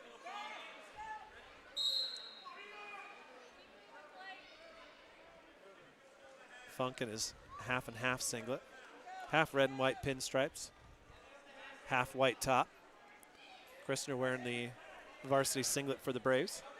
Red and white candy stripes down the side. Minute 20 to go here. They're still on their feet, tied up. Score is 7-1. And Funk gonna try to hit a headlock. Christner now switches to turns into him and attempted a fireman's carry there to go out of bounds. And Christner did a nice job there. I think Funk was ready to hit that, and Blake said, no, I know how to counter this. I've seen this before. And this is just, I know we're beating a dead horse here, but, the best match of Blake Christner's life could be this loss here. This is going to be the one match that people could remember him for up to this point, if he can hang on and do things right here in the last 3 minutes. Now, Funk gets a takedown here. That makes it 10-1. I would once again say, though, Rex, Bellmont would take 5 points here. Yeah. And a tech fall. You look at what Funk's done the last year and where Blake is in his progression, just getting into the varsity lineup. Now, he does give up a cradle here. Funk's going to rock back on that with 30 seconds left. He's and buried. He is buried. Comes in 3 minutes and 35 seconds. Adams Central gets their 3rd pin of the night. We'll be right back after this. Quality dentistry for people of all ages. That's what you'll find at Decatur Dental Services. This is Dr. Taylor Trevere at Decatur Dental Services. We provide a wide range of dental treatment, including preventative, cosmetic, restorative, and reconstructive dentistry. Located at the corner of 224 East and Pickway Road in Decatur. We offer convenient office hours, Monday through Thursday from 8 a.m. to 5 p.m. and Friday, 8 a.m. to 3 p.m. For more information about our practice, please find us on Facebook or visit our website at DecaturDentalIN.com. time for the 285s. Here we go, Rex. Grady Baker makes his way to the mat, wrestling against Ryan Beer, the freshman, senior versus freshman. Baker 19-2 in the season. Beer 7-6 on the season. Baker instantly in on a collar tie, pushes the smaller Beer to the edge of the mat. Snap down by Baker. Baker probably has 20 to 25 pounds on Beer. Baker, good wrist control, bores in with that collar tie. Trying to set up Beer with something. Talking with his workout partner, Carter Freet, and Carter said that he's been really getting good with the snap downs. A lot of work with Billy Baker on snapping and heavy hands. Now Baker forces Beer to the edge of the mat, and there's the stalling warning right off the bat. There's a collar tie underneath. Aggressive underhook by Baker. Baker pushing on ahead. Snap down by Baker. Baker controlling the collar tie. Works his way into the center once again. Has an underhook. Beer gave up that leg. Baker's got a real good slide by drop down single. And there's the stalling. And there's another point. 1P for the stalling. Hey, you know, Rex, Ryan Beer last year, an 8th grader, wrestling 175. You put him up against a guy who is state ranked as a 285, and they're here on the mat now. And it is a tough task to ask this 9th grader. Ooh, toes on the line. Some officials let some things slide in big matches like that. Sometimes those stripes are hard to see in the center of the mat. You get the fancy logos. 29 seconds. This could be a victory of a first period for Beer, not giving up a takedown. And there's another stall. Another 1P. So what's he got? 2 left, Rex? 3 left. 2. 2 more. He's got a 2 and a done. Beer with a shot. Baker out front. 15 seconds left to go. Needs to secure the hand. Looks up to the clock. 10 seconds left. Spins. Tries to go behind. Beer doing a good job of fighting him off. Sure is. And Baker's going to get around behind, and he does it. 2 seconds left. Baker gets the takedown. That 3-pointer makes it 5-0 right now. I don't know what Tim Myers just did. Tim just took tennis shoes out. Caution. See, I caught it the first time. There's the toe now. That's a different part of the penalty chart, though. Coach Myers just took a pair of white running shoes out of a bag and set them out in front of the bench. Oh, because he said that Beer's running. Oh, okay. Some symbolism there. Baker gets behind, and then Beer goes out. Lars doesn't want to do it. But that could have been a fleeing. Yeah. Real easy. Now, that would not add to the total for the DQ, would it? No, that's a different category. That's a technical violation. Doesn't fall into the penalty chart for penalties like that. Unless they changed something the last time I picked up a rule book 22 years ago. Baker with an underhook, drives in. Beer tries a little bit of a headlock. Baker chases him once again. Lars says, come on back here. Minute 22, 5-0 is the score here. Now, if Baker does get him stalled out on a DQ, that's a 6. Yes, it is. So Baker slips ahead on a headlock, takes the bars of guard, drops him down, runs a half on Beer, gets a 3-point takedown, makes score 8-0, and crunches him with a crossface. And the guy doing the most coaching is Carter Freet now. Got a turn once, but no counts.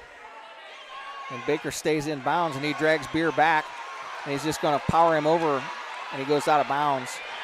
He's out of bounds. Both of their bodies were completely out of bounds. Yeah, and Scott Cummings said that. That's the right call. That's the right call. It was just 20. Just give him his 4. It's 5 seconds late. Give him his 4. Just give him his 4. That's a good call. Scott did a nice job. Both bodies were completely out of bounds. Yeah. Scott saw it, and Lars reacted. He didn't give him his 4, though. Needs to give him his 4. He's not going to give him his near fall because he was out of bounds.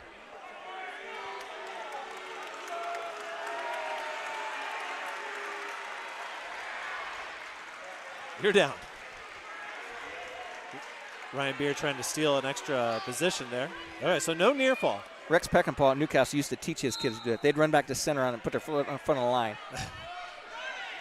At Josh over the shoulder, he's like that replay official. He said, yeah, that's a good call. They were. Every part of both of their bodies were out of bounds. It's not going to matter here because Grady Baker's going to turn him. There's the fall.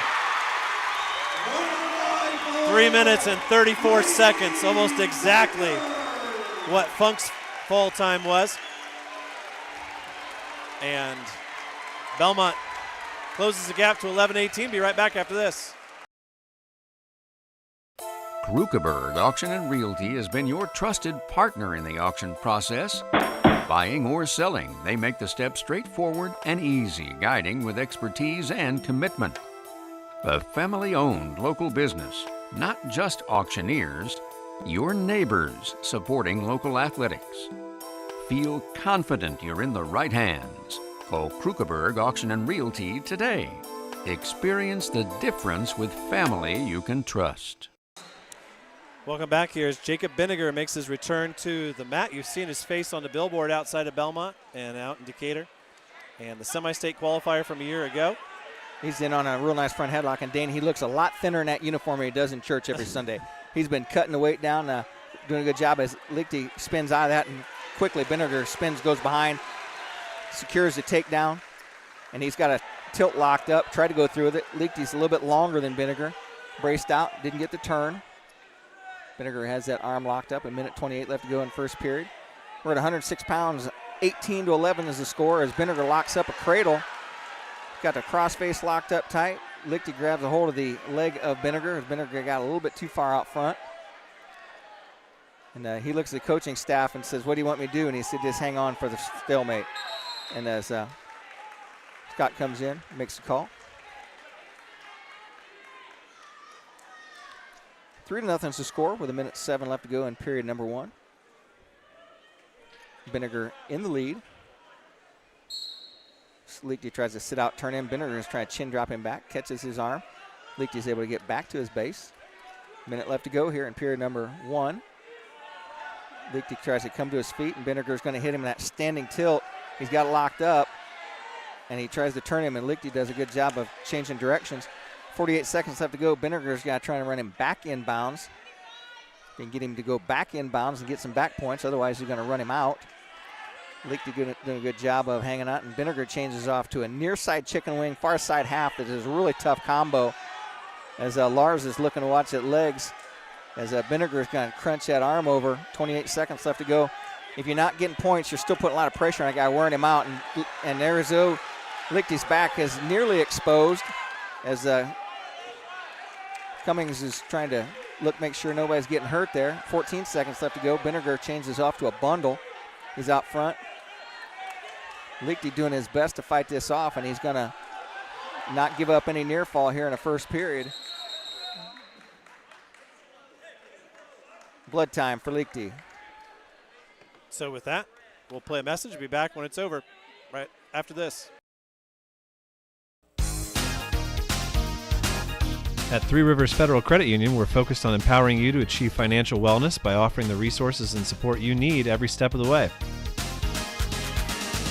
We're equally committed to bettering lives in our region through volunteerism, community funding and partnerships, college scholarships, and more. We give back to the people, places, and ideas that matter most to you. Learn more at threeriversfcu.org. Three Rivers is federally insured by the NCUA. Welcome back to the TP at Bellmont High School. Jacob Binniger has been cleaned up. Now they're working on cleaning up Ezra Lichty. Told you we should have had a second Rex. That's okay. Well, I didn't realize that Bobby is going to be out doing some cleanup there. Give some time to talk about this. Team score 18-11 with 3 falls from the Jets. And Dan, I told you last night, I said the Hammers from AC needed to get falls and get the extra pinpoints, and there they go, 3. So they've doubled up on their bonus points. Talking to Jeff Myers, and he asked me what I thought. I said, well, I think Bellmont likely wins 8 tonight, and Adams Central wins 6. He says, you can win with 6. And that They're all falls. That's something to keep in mind as well. Obviously, Bellmont already has 2 bonus point victories, so that makes it a little bit tougher. But Lichty tries to dive straight out for the last 2 seconds as Vinegar's able to hang on to him. Choice goes to the red, which is the flying. Bellmont is the choice. Vinegar defers. Lichty takes neutral. We're on our feet. We start second period. 3-0 is the score. Vinegar fakes a shot. Blood time. Let's do 2 this time, Dane. We'll be right back after this. Join the team at Smith Brothers of Bern, where they pride themselves on providing their employees with a family atmosphere. Smith Brothers is currently hiring with a Monday through Friday work week in an air-conditioned environment. Employees are not required to wear uniforms and can listen to music while they work. Starting wages are $17.50 to $21 an hour at the end of their first year, with a yearly bonus incentive and a competitive benefit package. Apply online at smithbrothersfurniture.com or in person at Smith Brothers, 356 Monroe Street in Bern. We select our insurance companies the same way you do, very carefully. When you work with us, you can count on receiving fast, courteous, and professional service and quality protection through Auto Owners Insurance. For a no-problem approach for your life, home, car, and business insurance needs, ask us about the No Problem Company, Auto Owners Insurance. See Toby, Mark, Kyle, or Barb at Graber Insurance with offices on Highway 27 North in Bern and 623 West Monroe Street in Decatur. Welcome back to Bellmont High School. As now, Ezra Lichty's father, Ben Lichty, he wanted to clean up the blood so he could have that last little word when he wanted to say something to him when he walked away. Technically, that's not legal, but as officials, we let that go. 3-0 is the score. We're on our feet neutral as Lichty's trying to get in on a shot as Vinegar catches him out front and the cow catcher. He's going to try and run him right over. Lichty reaches in for that leg once again. Lichty with a little bit more length on Vinegar, but Vinegar is probably technically a little more sound as Vinegar snaps down the head of Lichty, trying to spin, go behind, gain another takedown. Lichty does a good job of changing directions on him. Minute 2 left to go here. Snap down by Vinegar. Vinegar is trying to get behind. Lichty's doing a good job of staying dead in front of him. Lichty took neutral to start this period, hoping to get a takedown. You don't want to take neutral and then give up a takedown. Vinegars has a feed in, and right there, Billings with a nice call, sees the 1 foot in. And Vinegar has a cradle locked up on the edge of the mat. Loses the grip. 6-0 is our score. Now, as Vinegar pops him out of bounds, he'll go back to center.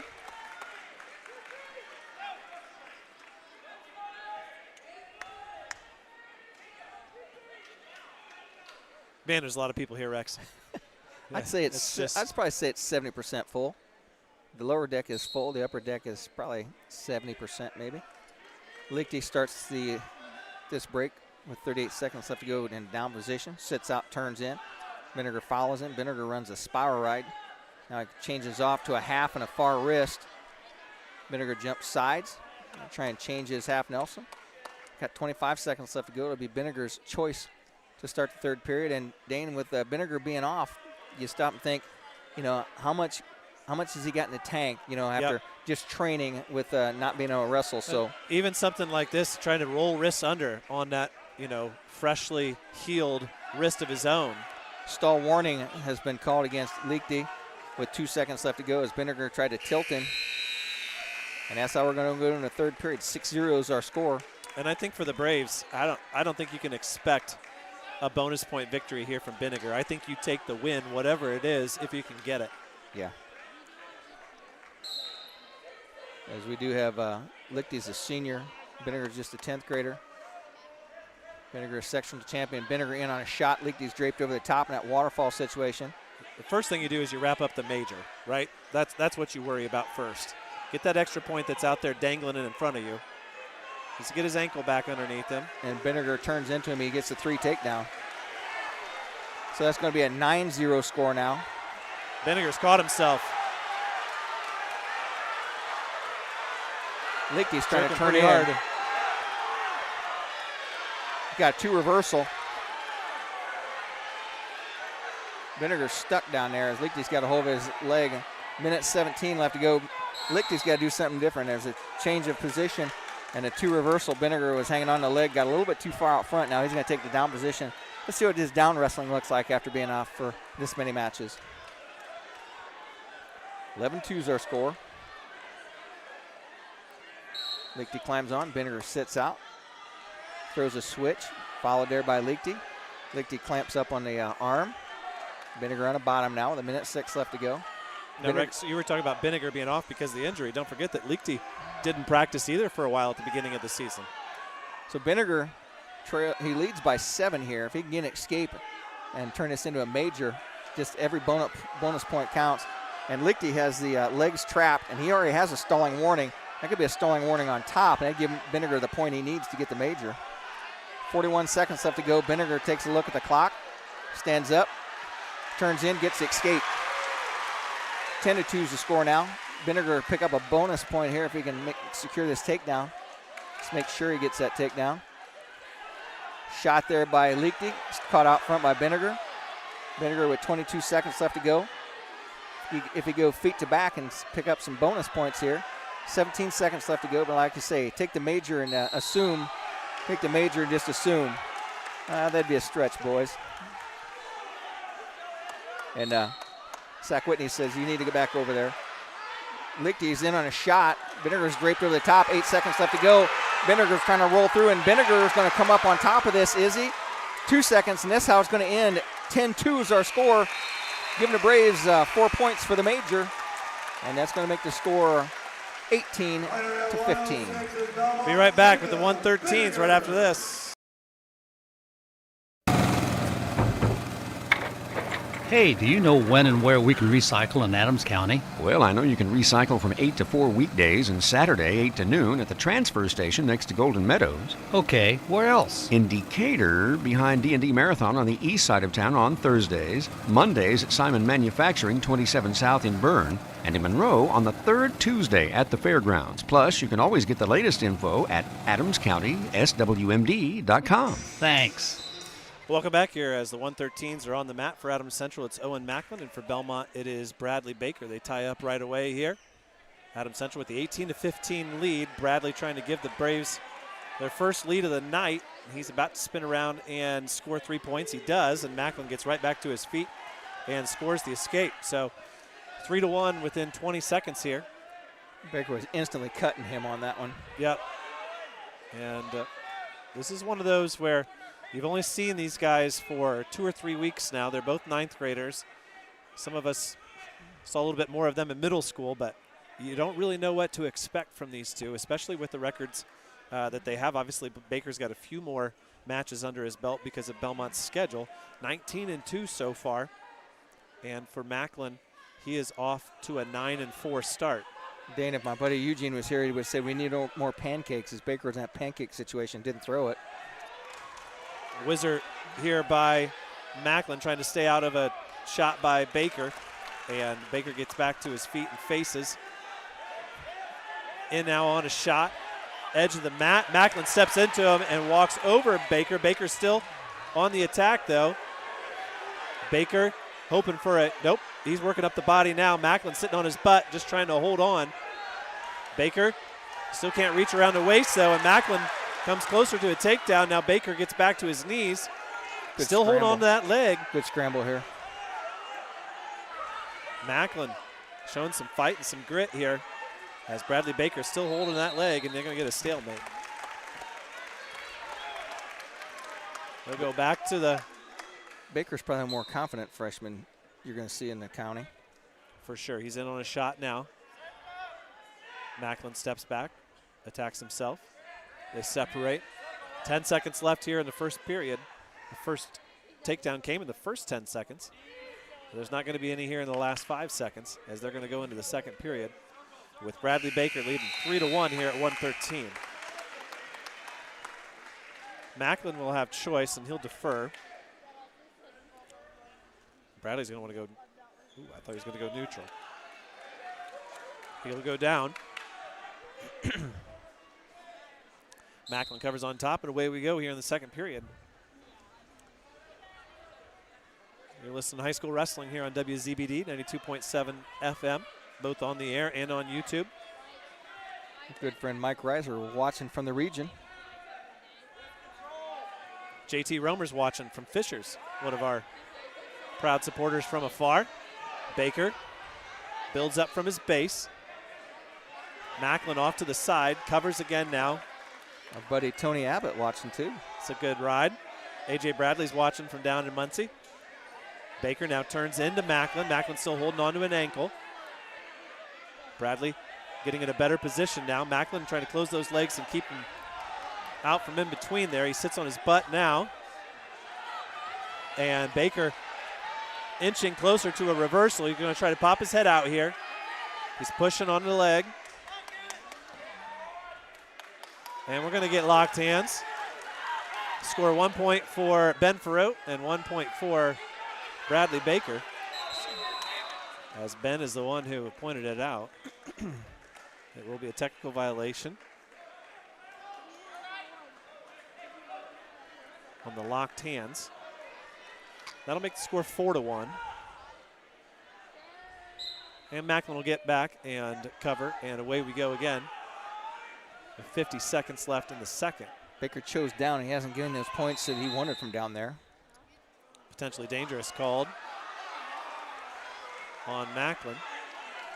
We get a restart. These two coaching staffs, they are animated right now, and they're fired up. They both feel like this one's hanging in the balance. It's probably a 50-50 match for them both. Macklin trying to lock up a cradle on Baker, and he's got the lock. Nope. Bradley picks the arm up and carries it over his head, and now Bradley's got a leg. All good cradlemen know to catch that hand coming in. He's going to hip over Macklin. He's still got a hold of the wrist. 20 seconds left. Back, Bradley Baker still on the advance. Macklin trying to hold on. Baker needs to pop his arm or his head out. Baker continues to hip over, and Macklin going to try to roll him all the way through. 4 seconds left, and Bradley gets a 2-point reversal as time expires in the second period. It's a tough 6-1 match here. Macklin now has his choice. He's going to go neutral. That's probably a good decision there. Rex, you call this third period while I line things up. Macklin's in on a shot. He's got a single leg locked up with his head on the inside, and Baker's got a crossface trying to lock up a cradle in his feet. Baker gives up the crossface. Now Macklin has his hands broke off that single leg. Lichty is in on a shot. Baker is trying to force him off here. Baker comes up. Now Baker picks up a single leg of his own. Lichty's on the counter, and Lichty once again on his hip. Baker trying to keep that cover, and Lichty trying to sneak over the top of him. Minute 18 left to go. I think Bradley Baker just needs to slide out of bounds and not give up a cheap takedown here. And he does. He must have heard me, Dane. He probably did.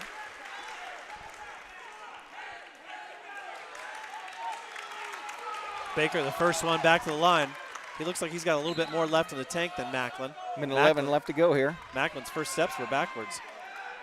Baker, wrist control. Minute 2 left to go here. Lichty's just kind of trying to fight him off, keep it a straight decision here. Baker with an underhook there. Win here by Baker would tie the score at 18. Oh, and Lichty tried to hit a headlock, and Baker, oh, and that's not a 3 take. That's 2. And Baker gets the reversal, and he got near fall. Baker's going to get the stick with 40 seconds left to go. Baker has him down, and there's a fall. What a turn of events. 5 minutes and 25 seconds, and Bellmont gains the lead. We'll be right back after this. When you need building materials, you need Arnold Lumber, 425 Winchester Street in Decatur, featuring lumber in a wide choice of sizes, plus doors, windows, roofing, and more. Whether it's a complete new home or remodeling, a new deck or deck repair, a new kitchen or a kitchen update, whether it's an erected or materials-only garage or pole barn package featuring quality metal, free professional designs and estimates. Arnold Lumber provides it all. Open 7 to 5 Monday through Thursday till 4:30 on Friday and 11:30 on Saturday. Back here at 120 pounds And Jaden Fiesel is on the mat against Oliver Farote. And Farote has him turned over quickly. And Fiesel able to get back onto his belly. Sorry there, I kept looking at, leaked his name. That was Owen Macklin wrestling against a tough match against Bradley Baker. That's okay. I took the first 2 periods and then threw it at you. People don't realize all the action we have going on here. We have a lot of balls in the air when we juggle here. So, running an arm now is Farote. He's got his man stacked up, and there's the fall. 39 seconds. Oliver Farote, another freshman, gets a fall for Bellmont, and they gain a 27-18 lead. And we'll be right back after this. Adams Sports Medicine provides certified athletic trainers at many high school athletic events. These trainers specialize in injury prevention. Dr. Robert Kinney is board certified in physical medicine and rehabilitation as well as sports medicine, while Dr. David Coates is board certified in orthopedic surgery. Both Adams Medical Group physicians will be there to provide non-surgical and surgical care. Visit adamshospital.org or call 1-833-724-DOCS to schedule an appointment. Welcome back to Bellmont High School. Ben Mills wrestling against Colton Everett. And I tell you, I was still reeling from that Bradley Baker match where he come from behind. He looked like he had him on his back, and Baker comes off his back and gets the fall. And then Oliver Farote takes 39 seconds to get the fall, give the Bellmont Braves a 27-18 match. And it's Ben Mills, the junior, 19-2 in the season against the 10th grader, 4-9 Colton Everett. Just trying to catch my breath, Rex. Dane, this is one of those matches kind of off the radar for me, and Mills quickly in on a far side leg single, gets the takedown, and he traps the knee on the bottom.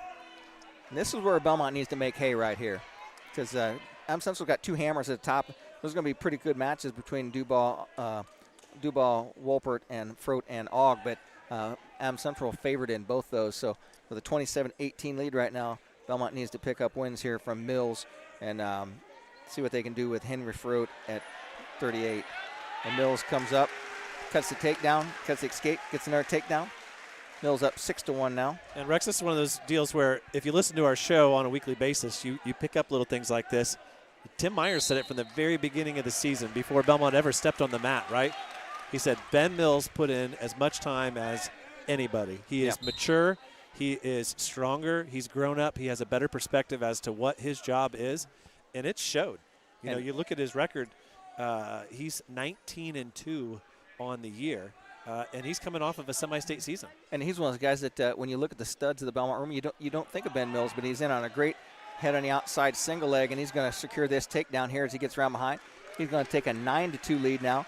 Throws a crossface in on Everett. He's going to drive that crossface around. He's got 18 seconds left to go. He's going to pick up 4 for sure. Secures the knee. And there's a fall. Lars doesn't waste time. There's a fall. Comes in a minute 47. We'll be back with the 132s. You're listening to High School Wrestling here on WZBD.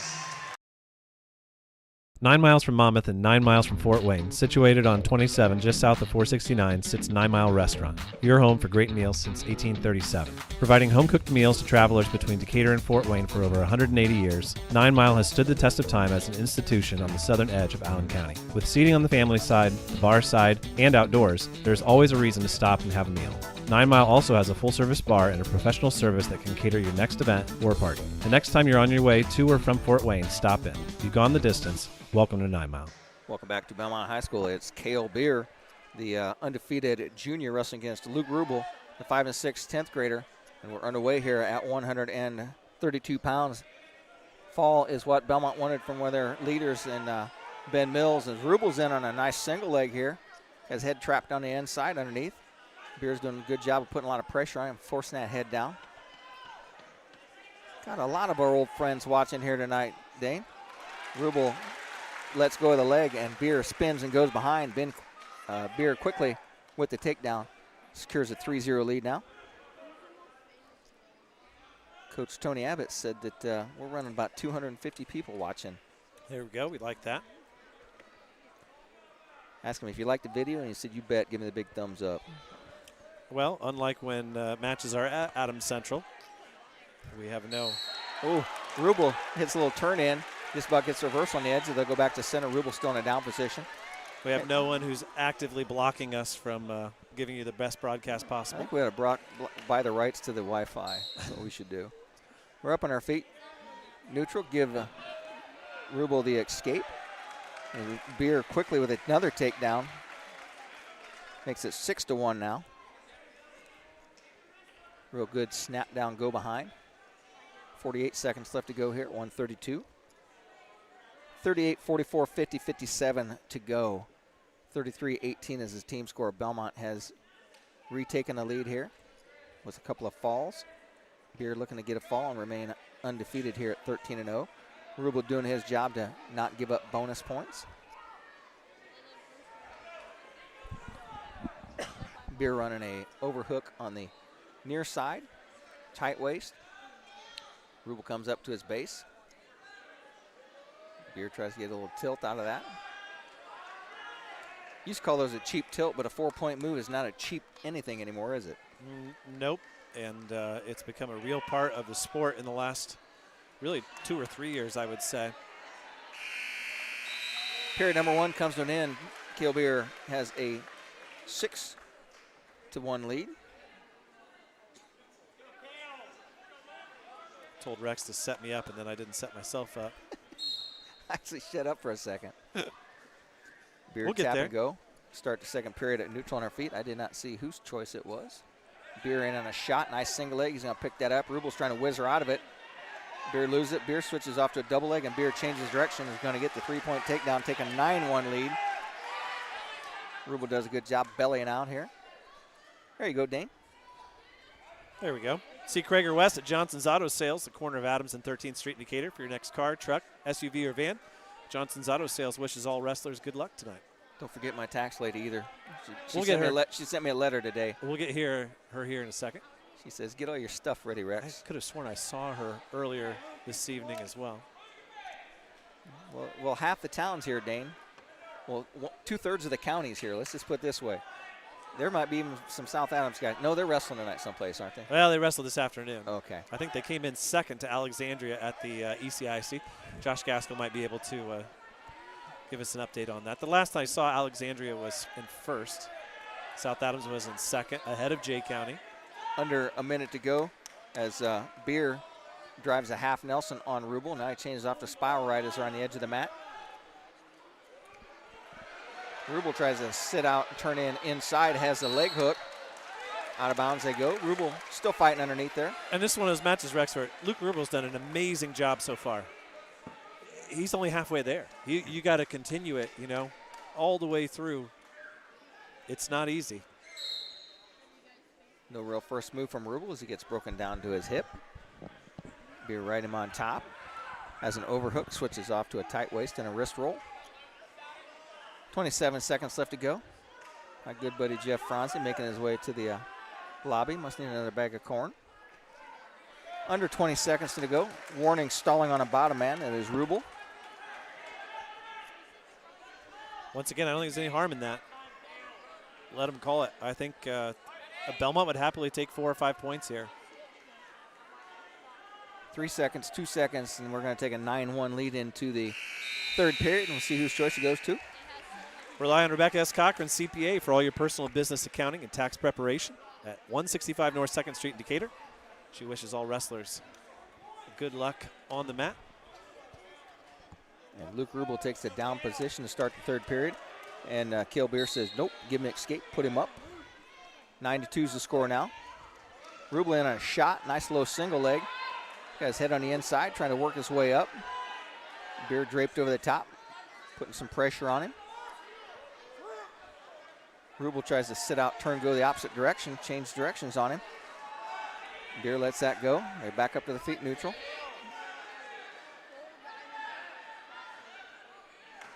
Rex, they're listening loud and clear in Zionsville, Indiana. A couple of Bellmont grads. One of my good friends, Mike Tester, out there. Dakota Sprunger gets his 100th win today. I see a little thing there. Thanks. Nice. From Josh. Takedown by Cale Beer. Makes the score 12-2, a 10-point lead. 4 takedowns for Beer, 2 escapes for Rubel so far. Rubel's trying to avoid giving up the tech. He's got the major right now. Now, once again, same thing I was saying, Rex. For 5 minutes, Luke Rubel's wrestled a great match. It's all for naught if he can't see out this last minute. Yeah. Beer's riding him tough on top, but he's dead behind the hips. Can't turn him from there. And stalling warning and stalling 1 point doesn't do you anything. Billings in having a combo with him. Now, if a guy's riding dead behind the hips, it's hard to get up from bottom, so you can't call a guy for stalling. So as your official on the mat, that's when you yell at all the fans. It's like he can't get up, he's riding behind the hips. There's the stalling. There's the point. So Rubel now trails 13-2 with 20 seconds left to go, and I think he's done his job, Dane. 20 seconds still to go, though. Rubel fights off that half Nelson. Got 10 seconds left to go here. Rubel tries to hit a switch, sit out, turn in switch, almost gets chin drop back to his back. 5 seconds left to go, and it's going to be a major decision. 4 points for the Jets, given 22-33. We'll be right back with 138s. You listen to High School Wrestling here on WZBD. This holiday season, our Best One team is especially thankful for you. And no matter what time of year it is, we're here to provide you with peace of mind every mile of the way. Right now, get a Valvoline full synthetic oil change for just $39.99 after rebate. Plus, enjoy the lowest tire prices around to keep you safe and road ready for every holiday drive. Because peace of mind shouldn't come with a big price tag. From our Best One family to yours, thank you for trusting us, for choosing local, and for letting us keep you rolling safely through every season. Best One in Monroe, selling tires, serving people. Welcome back to Bellmont High School. You're good to go, Lars. And this is Jackson Bingham has jumped up to wrestle Henry Froat instead of Miles Carr. And so Froat. I would say Miles Carr then is going to be your 144. And quickly Froat in on a low ankle attack. Gets the 3-point takedown. He cuts him loose quickly. And Rex, you were asking about the math. Froat cannot clinch the match yet. Still 18 points possible, so Adams Central going to try to not give up the tech or the fall here. As Bingham was a varsity wrestler a couple years ago as a freshman. Now he's a senior back into the lineup. He had some injuries and stuff that kept him out for a season. Earlier this season, yeah. Stalemate, we're up on our feet neutral. Henry quickly to the line. Minute 12 left to go in this first period here. Fake shot by Henry. Henry, as Dana said before, one of the unbeatens in the Bellmont room. And Henry changes off. He fakes the shot on the right leg and attacks the left leg. Changes off, goes from single to a double, catches the leg. Going to hit a little Turk here. He's got the leg hooked. 3-point takedown for Henry. As Bingham gets back to his belly, he's out of that Turk situation. Henry with 40 seconds left to go. See if he's going to try and cut him and get one more. He's got tilt locked up. Billings is in the way, and Henry takes Bingham to his back. Gets a 1 count from Lars Sekwitny. Henry's going to work up that lace ride here. Try and stack Bingham up. Pressure on the back. The thing is, you need to get that guy to roll through and then catch that half, and he's going to give up the lace. 17 seconds left to go here. 6-1's our score. As we're going to go into the second period with Henry Froat on top in this match at 138 pounds. And Rex, of course, you don't want to forget to give a shout out to Mr. Lenny Razzo, who's doing a great job tonight, trying to deal with, technology and all the things that come with it. But Lenny is one of those individuals who chooses to support WZBD when it comes to high school wrestling, and it doesn't just happen out of nothing. And somebody got to dig in their pocket and take some cash out. We have plenty of people who do it for Adams Central and for Bellmont, and that's why every time they step onto the mat this season, we're there. As Henry takes neutral, is on his feet, shoots on a real nice single leg, head on the inside, single leg. I'll pick that up. Bingham's trying to hold it. Wizard, and Henry jumps over and cranks him with a cradle, has the side cradle, and he has him buried. Lars is in looking. Lars is doing the belly crawl. Bingham's still got that left shoulder up. Got the inside shoulder up. Henry's got to readjust here. Got a minute 27 to figure it out. As Bingham trying to stay off his back, but Sekwitny's going round and round and round. Don't want him to get too dizzy now. Henry's going to flatten him out here a little bit. Bingham doing his job to stay off his back. He's got 4 earned in the pocket, so to speak. And this is big for Bellmont. Henry's trying to decide if he should split the legs or not. Gives it up, takes his 4-point near fall. Takes a 9-1 lead in the second period with a minute left to go. Henry comes out front, cuts him loose, gives him his escape. And with the 4-point near fall, 13-1, now 13-2. Snap down by Froat. Bingham kind of reaching out there. Froat's been able to shoot underneath the outreached arms of Bingham. Henry, a little change of direction there. Fakes, feints. Find a little bit of a snap down, some heavy hands. Goes heavy hands to a duck under. Splits the legs, has Bingham on his hip. Henry just needs to get his arm up around him. He's going to get the 3-point takedown. So 10 seconds left to go. It's a 16-2 lead here. Henry with 14 points. And they're going to go into the third period. Henry looking for one more set of points for a tech.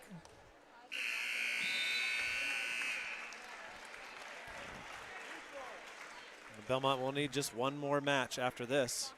Adams Central will have to win all 3 at the rate we're going here at 138. Neutral is taken by Bingham. Bingham takes top position. Henry needs to spin it. He can cut him and give up the tech. Yeah. That's an interesting strategy. Fruit. Hard to get a reversal to your back. It could happen. Yeah, standing Granby right here and take him to his back. 16-2. Henry just needs 1 point. Bingham. There's a warning. Fruit comes right back in, and Lars is going to stop him. Give him the escape. There's the tech fall. 17-2. Give him the 5 points. Makes it 38-22. Don Myers Plumbing and Heating in Bern is your American Standard home comfort dealer. American Standard has been in business for more than 100 years and welcomes Don Myers Plumbing and Heating of Bern as one of their independent dealers. Don Myers Plumbing and Heating and American Standard will provide your home or business with energy-efficient heating and cooling equipment, saving you money. Don Myers Plumbing, Heating and Cooling at the east edge of Bern on Adams County Road 000, your American Standard heating and air conditioning dealer. Welcome back here. We move to 144. Miles Carr bumps up for Adams Central. Gabe Myers on the mat, and Gabe can be the hero tonight. He can clinch the victory for the Braves. They lead by 16 with 3 bouts to go here. I want to thank everybody who's been joining us all night. We got off to a rough start, but we've been cruising. Nice little shuck attempted there by Myers, unsuccessful. Carr continues to stay opposite of Myers, but Myers gets around the outside and scores the opening takedown here. Bellmont with 7 wins right now, Dane. And we spent a lot of time talking to you about 8-6 if you're a listener who follows us throughout the last couple of weeks. And Myers going to let Carr up here. We'll make the score 3-1. Myers in on a shot again, switches to a double. Carr on the sprawl. Myers gets back to his feet. They separate. 1 minute in here. Up next should be a great one between Mav Dubois and Sam Wolpert. And Carr's in on a shot now, and he keeps his feet in and takes down Gabe Myers. So Miles Carr with the takedown. He takes the lead 4-3.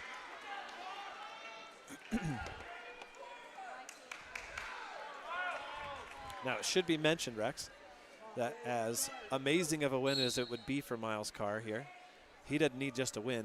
He needs bonus points. Or Adams Central will be going home unhappy either way. Bellmont obviously doesn't want to do that.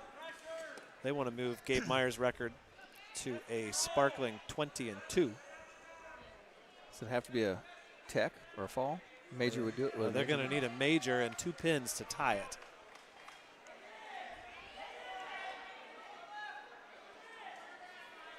I'd probably say Carr more likely to catch Myers and stick him than to push this lead from 4-3 out to anything resembling a major, but. Well, you're talking a very experienced Gabe Myers here. Gabe has been pinned once before this season. He turns and faces Carr, and with 1 second left, he gets his escape. So that lead didn't last long for Carr. And in the final second of the first period, he ties it up, and Myers gets his choice in the second period. And we're back underway here. In a tie bout, Adams Central needing a bonus point win to keep the match going. Myers gets to his feet, gets his escape. They tie up again here. Myers in on a shot, tries to reach for that knee to pull it in. Can't find it. A lot of hand fighting and headgear adjustment. Shot by Myers, so that was slick. He scores with it there. Little drop-in monkey roll. And takes an 8-4 lead. Lets Carr up to make it 8-5. Now don't think that these next two bouts, don't turn your YouTube off, don't turn your radio off after this one's over, Rex. Because we may have the two best bouts of the night in front of us, which is saying a lot. And it's all for sectional draws, too. And Gabe Myers gets another takedown there. He makes it 11-5 now. He's in on another attack. Starting to light him up now. He never gave him the escape.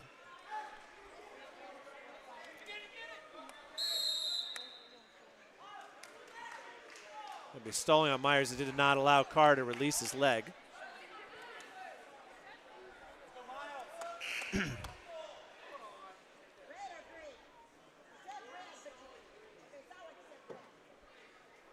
Mary just clarifying. Did you say red or green? I think Mary Freet thought it was a bad call. She wanted to make sure that he knew. Well, if the leg's trapped, that's automatic. That's an easy call. Yeah, it certainly seemed like there was an opportunity there to let it loose. So Carr gets another escape. That makes the score 11-6. Myers with 35 seconds left here in the second period.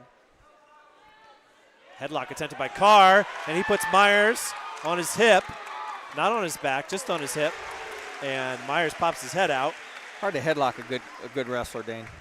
Hey, and you know what? From Miles Cars, that's hard to say. From Miles's what's the plural perspective, of cars? That was a shot, yeah. I think. He took it, and And just throw in there, good headlock like AJ Dahl. We got to throw his name out there, just make his dad happy. Ron appreciates that. So, Gabe going to be called on to cover here with 20 seconds left. He leads 14-6. And once again, Adams Central will need a fall here in the third period, or Belmont's going to win this dual meet.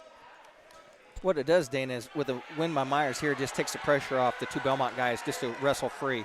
Myers going to run a wing out here from the left side, and with 1 second left, he gets a turn, but it's not going to get a count. He didn't get any counts, but he put a lot of pressure on that shoulder. It'll be Miles' choice. He's going to go neutral. And smart.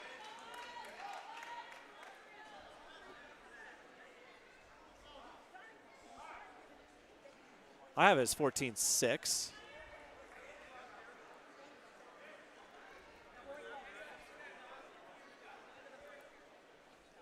I know Carr's got 6. Some discussion here. You can see Lars in front 12, of us. 15. I got 15. Should be 15. Should be 15. I only have 14, Rex. He's got 1, 2, 3, 4. 4 takedowns and 2 escapes. Okay. 14-6 is what I have. Yeah. I have an escape, a takedown, escape. 14-6. And Scott wanted to make sure everybody knows that Mary was right. Mary was right.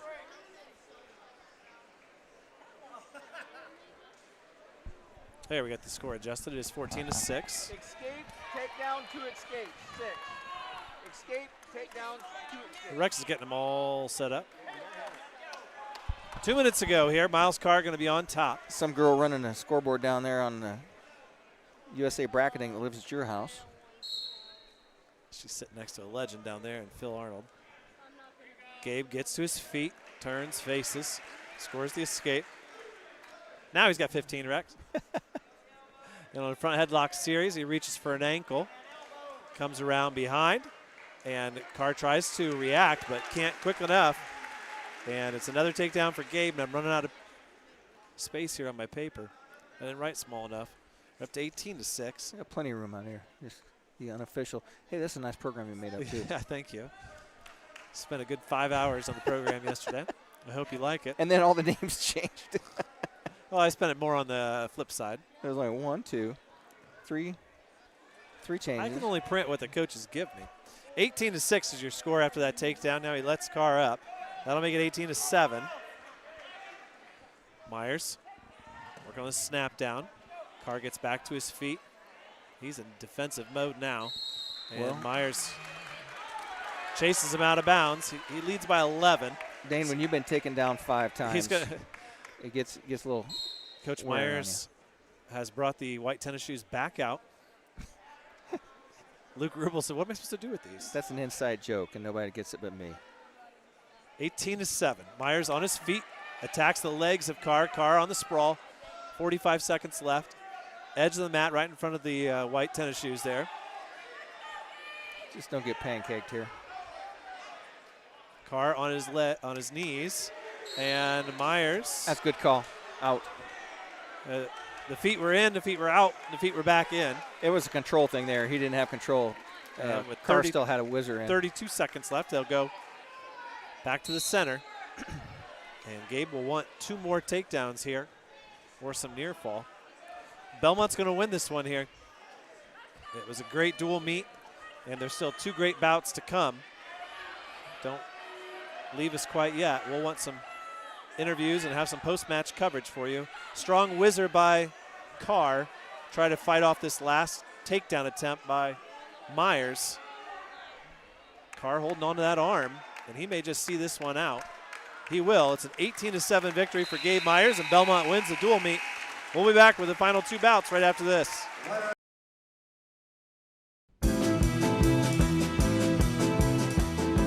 Hi, this is Tina with Innovative Concepts. Are you tired of scraping ice and sitting in a freezing car? Start your car before you even step outside with Remote Start. Warm up your ride, defrost your windshield, and make winter mornings a little easier. We install quality Remote Start systems for most makes and models. Stay cozy this winter. Innovative Concepts, 1421 Manchester Street in Decatur. And drive warm all season long. We bring technology to you. Welcome back to Bellmont High School. We've reached our way to the 150-pound weight class, 42-22. Bellmont has put it out of reach, but there's 2 great matches left to go here between the undefeated Mav Dubois and senior Sam Wolpert at 17-3. And Rex, everybody got what they paid for. These last 2 are bonus. Yeah. Dubois, the stockier of the 2. Wolpert, the longer, leaner of the 2. And Wolpert's funky. He's got a lot of different moves in there. Can score from different places. Dubois got a 2-on-1 Russian arm tie. He's going to drive him to the edge of the mat. Wolpert circles back in. Dan, and for the way this broadcast started off, we finished with a bang. Wolpert in on a shot.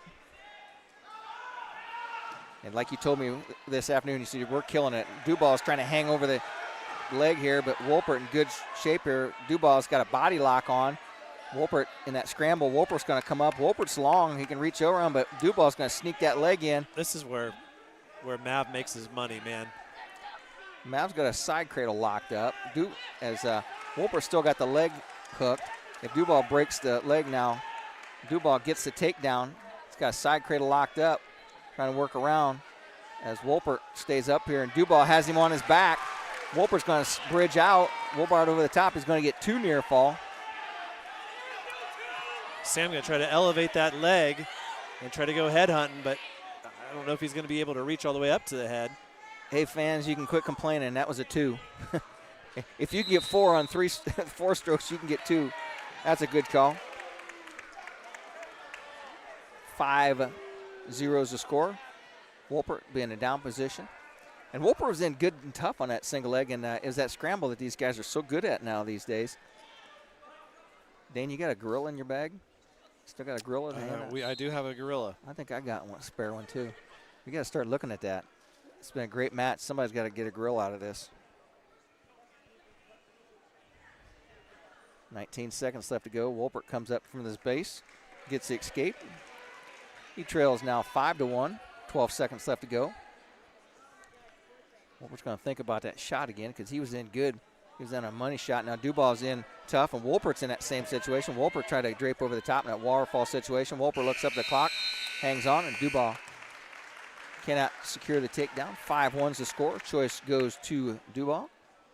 Mav says, I will defer. Choice goes to Sam. Sam says, I will take down.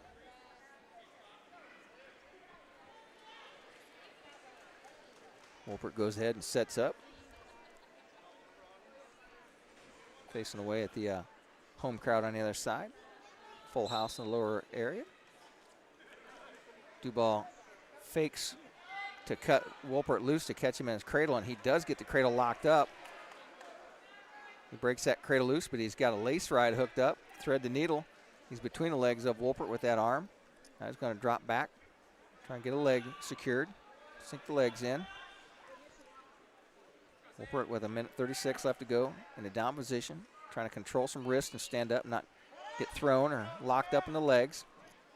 Wolpert doing a good job of fighting through that spiral ride underneath there. Let's see how far Duball goes before he just cuts him and tries to take him down again. Crunches that crossface over. 1:13, probably looking at a stalemate here, Lars. As Wolpert's done a good job of securing that leg. Close to a minute left to go here in this second period. Duball's leg is caught there. Wolpert has given up that leg. Duball comes up, runs that crossface on. Now Duball throws a boot in. Wolpert's able to get his hips back down. 48 seconds left to go. Duball sags off of him. Wolpert trying to come up. Now he's going to pull him back into his lap and leg him. Wolpert content to stay on bottom and hand control. Just didn't want to give up a turn here. Straight decision to be a good win for Sam. A pin on his part would be a great win for Sam. 20 seconds left to go as Duball trying to hit that side cradle once again. That's almost a wishbone there.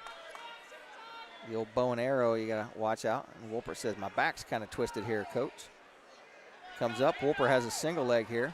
6 seconds left to go, and he's going to hang on here and he's going to trail 5-1 going into the third period with Duball on top. See Craig or West at Johnson's Auto Sales, the corner of Adams and 13th Street in Decatur for your next car, truck, SUV, or van. Johnson's Auto Sales wishes all wrestlers good luck. Duball quickly takes the down position. Wolpert. These guys are both pretty tough on top. Duball did a good job of riding. Wolpert gave him nothing. Wolpert's long. Hooks the legs on the back. There's that little toe hook on the outside of the legs. Wolpert has the legs in now. He's going to run that far side half Nelson. Wolpert comes up, riding the legs.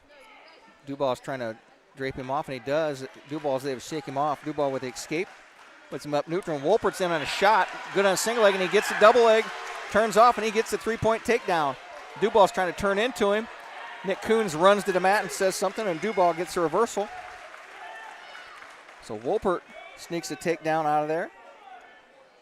He was in deep like he was that last time, and Duball gets the 2-point reversal. And they're going to go out of bounds, and Wolpert's going to gain a 1-point escape. Going to make score 8-5 with Duball in the lead. You know, used to be 8-5 as a good lead, but one takedown will tie this thing up. Or put a big lead in on it here on the other guy. Both wrestlers working on collar tie. Wolpert with a long single leg attack. Has hit on the inside. Duball's going to try and drop down to the hip like he got that first takedown, but Wolpert's really based out here. Sometimes they go to that too often, Dane. Mav loves being in this spot. And funny enough, Wolpert loves to be in that top position in the same place, trying to sneak out.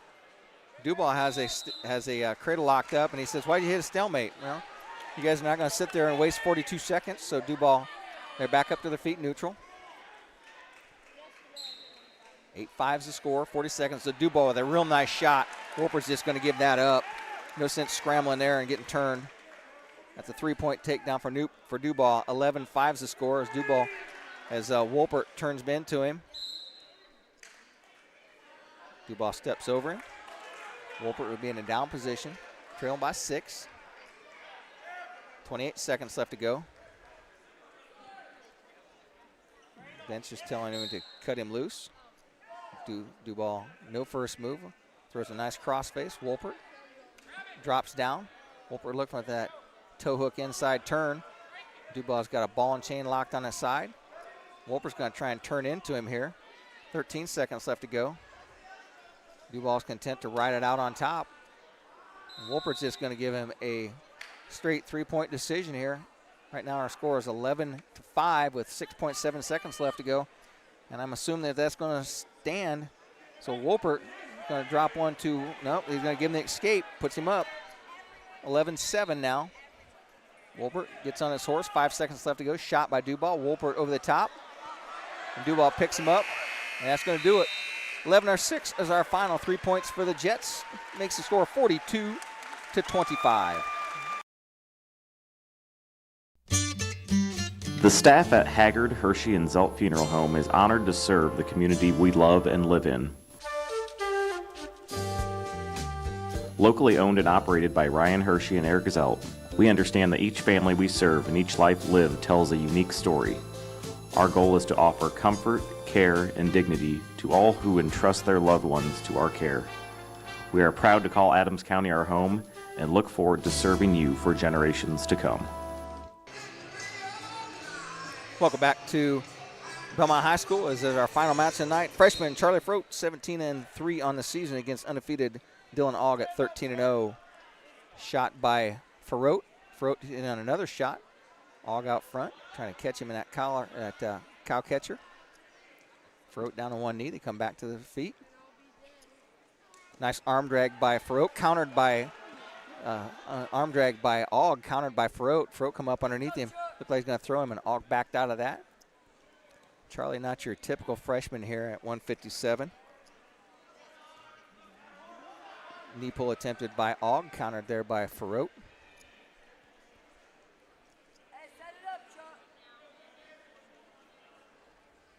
Charlie in on a shot of his own, tried to hit a little tilt, countered out front by Aug. He's in a front headlock situation here.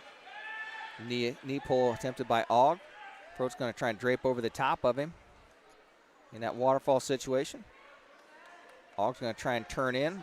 Froat's going to hang on to the leg, see which way it goes. Aug goes the other direction. Aug's going to come up in a scramble here. Froat has the leg locked, and Aug's going to get the takedown. He's got a side cradle locked up with the bottom leg. That's a tough cradle to fight out of, but Froat's going to keep him getting turned here. As Aug's going to go around behind, keeps the leg locked up.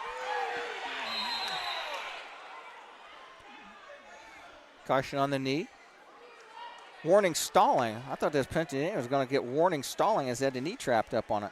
So Charlie Froat gives up the takedown, so Aug's up 3-0 with a stalling warning against Aug. Froat's in a down position. Starts 33 seconds left to go here. Broken down to his belly by Aug.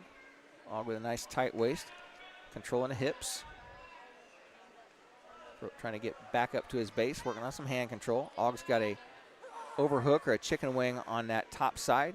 A slide up, put the legs in. Billings steps in and looks at the arm, make sure the arm is not cranked out of position too much. Half Nelson being run by Aug. Aug's trying to stick a boot in, pulling back into his lap with the leg. And 3 seconds expires. At 157, 3-0 is the score as we go into the second period with Dylan Aug in the lead. Choice goes to Aug. Dylan Aug takes the down position. Once again, team score 42-25, the final match here. That was a caution. Charlie Froat had the wrong leg up. But it happened so fast. Score of the 1-point escape to Dylan Aug. Charlie's in on a real nice single leg, and he's going to give him a technical violation for fleeing. He should have. Charlie was in on a real nice takedown there, and Ogg dives and rolls out of bounds. Looked like a forward roll, good enough not to get called for the technical violation for fleeing. Charlie in on a shot, nice little duck under to a single. Ogg has the arm thigh pride down in the inside. Charlie working his way up. Got a toe hold on him there. Watching the foot there. Billings is looking at it. Be a good place for a stalemate as Froat grabs hold of the leg, prevents him from getting around behind. Froat trying to hit a little tilt out of this as Ogg going to try and tighten him up and get a side cradle locked up. Froat gives up the takedown as Ogg has the side cradle locked up. Has him on his back, but Froat goes up over the top. Froat's going to scramble out of this here. He's got the break of the cradle. He's going to give up 4 near fall to Ogg. Makes the score 11-0. Rex, you're listening to WZBD Radio, 92.7 FM, Bern, Decatur, and Bluffton. Charlie's going to get home and ask his older brother, hey, how do you beat this guy? And Henry says, I don't know, don't ask me. Once again, Dylan Ogg setting the tying, I guess, technically, the school record for most victories in a season with 47. 47-2 last year. He's trying to run a cross-face cradle and get it locked up. He hits that false side cradle. He's got the cradle locked up, jumps across, and he's got locked up. And Froat tries to roll through, but Ogg's got him, and it's done. There's the fall. At 3 minutes and 50 seconds. Yep. Final score 42-31. Last year it was 40-33. About like we expected, a good win for the Bellmont Braves and not a bad loss for the Adams Central Jets. We'll play a round of messages. We'll be back with our post-match show right after this.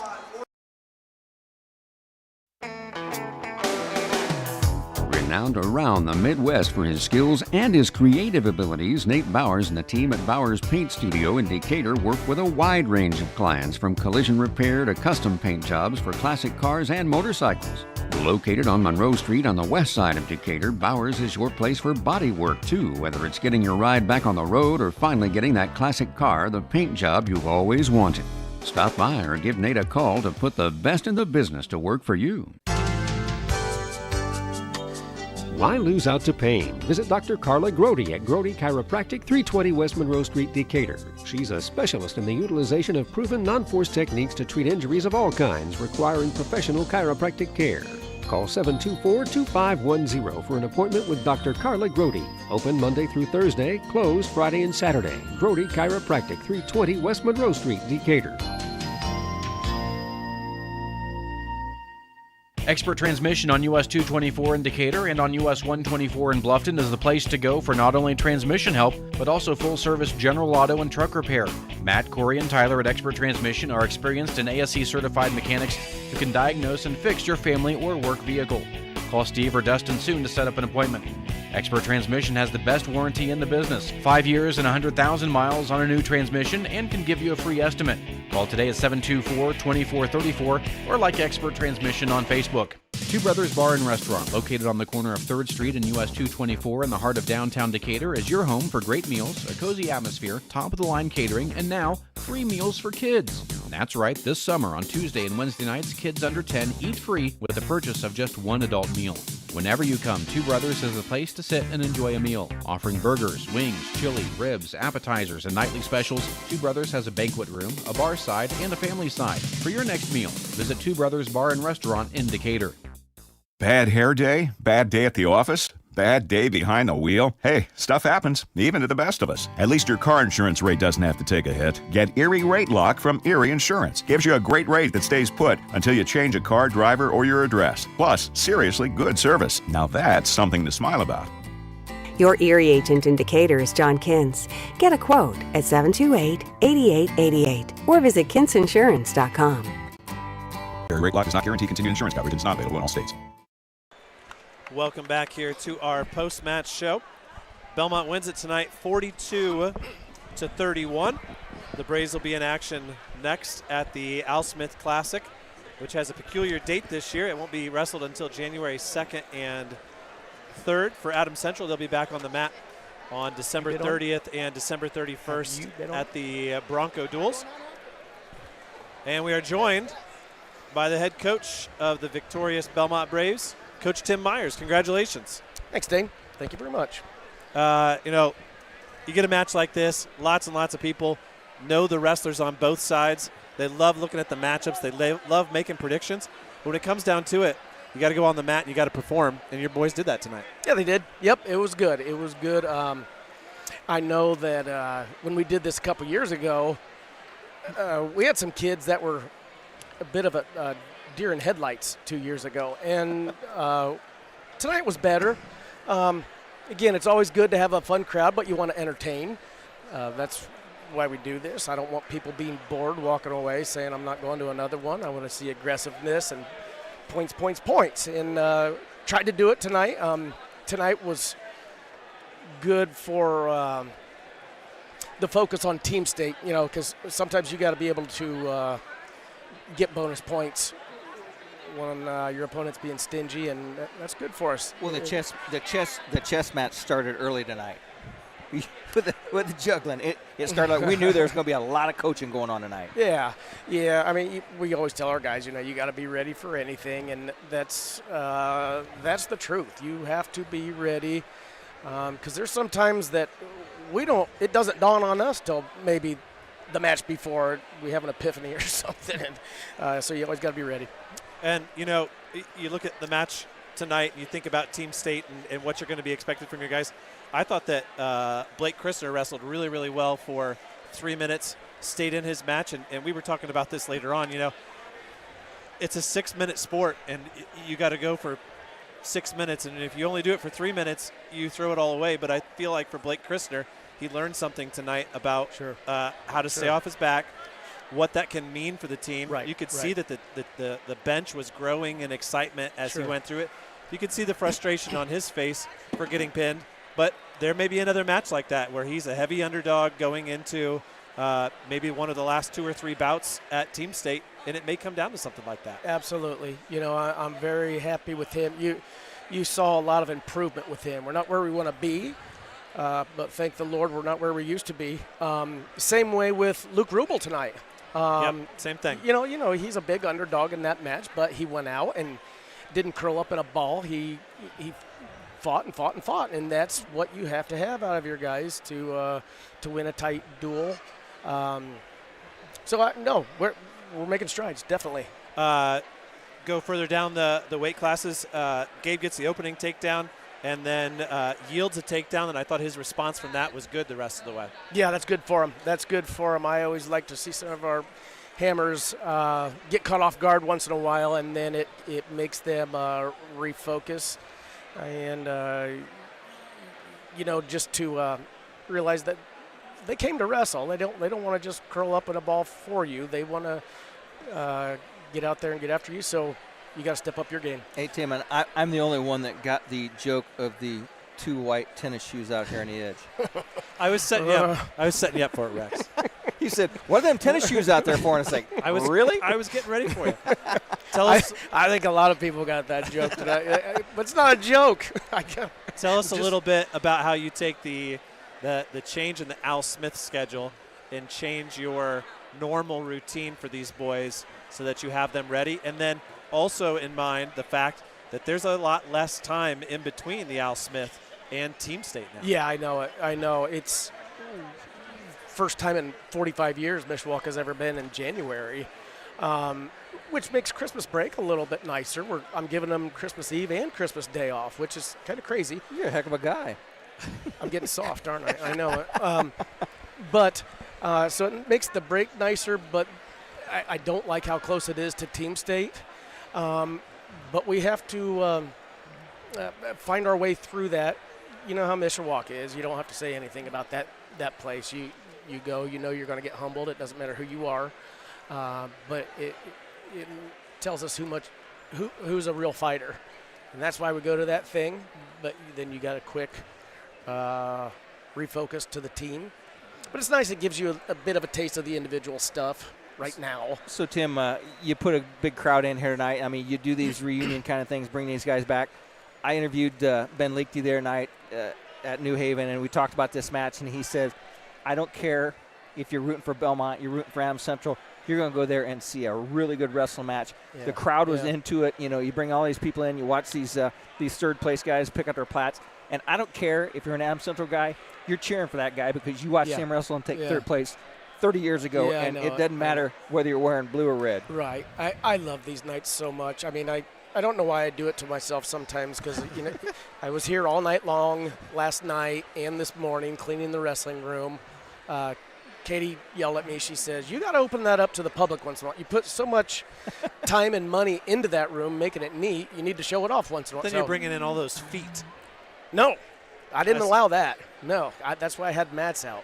But I'm very protective of that room because I don't want skin funk and all that gross stuff. So, what did it take to get that athletic supporter smell out of the room? Because it's always there, and it has been for 45 years since I left. No. Hey, there is not a cleaner room in all of North Adams Community Schools, I promise you. But a wrestler can smell it. A wrestler walks in and goes, I'm home. Yeah. Something like that. The humidity and the temp. Yeah. It all adds into it. Well, Coach, congratulations on pulling off a great night, a great crowd, a great victory. Your boys wrestled hard, and we look forward to making the trip up with you to Mishawaka, and WZBD will be there on both days. I know you guys will. Hey, I appreciate you guys. Wait, are we done?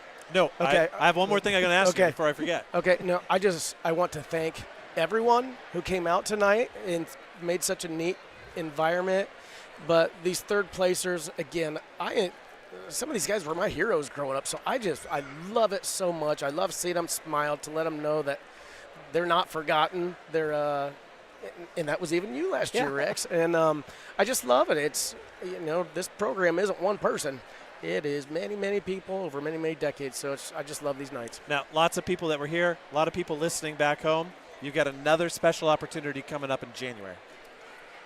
What? Tell us about our special venue in January. Oh, okay. He was so busy working last night, he forgot all about that. I was going to say. He doesn't want to think about it yet. I'm delirious right now. We're going to be at the original Bellmont High School once again, hosting Muncie Central. And I picked them on purpose because, if you didn't know, they were on our original schedule in 1962. Our very first Bellmont wrestling team, and Muncie Central was one of our first duels. And I thought that'd be pretty cool to have a retro night back at the original Bellmont against one of our original opponents. And it was also in January, too. So you're looking at a guy right here walking across the gym floor who was there in 1962. Bob Strickler was there. Oh, yeah, I love those guys. And he gave us a wave. Yes. Before our broadcast started, and he is an avid listener. When the Braves aren't in this gym, he is listening to us, and he lets one of his boys or one of his grandsons know, and they text us and they say, Steve. Bob is listening. That's Steve right beside him. Yep. Steve's from Cincinnati. His picture's on the wall in our room. Tallest 95-pounder ever in the Bellmont program. I think we have a new fan. I hope he comes to every duel. Well, once again, Coach, congratulations on the victory. Thank and you, guys. make sure that you relish it before you start thinking about the Al Smith. All right, guys. Merry Christmas. Thanks for all you do, everybody. Take care. Merry Once Christmas again, to those at home, too. That was head coach Tim Myers celebrating the victory over Adams Central tonight. We'll play another round of messages, and we'll wrap it all up right after this. Locally owned and operated by Shane Reynolds and family, DDD Maintenance and Repair is your place to go for heavy-duty truck and diesel engine repair. Located just outside of Monroe, DDD Maintenance and Repair also offers sand and glass blasting for all of your surface restoration projects.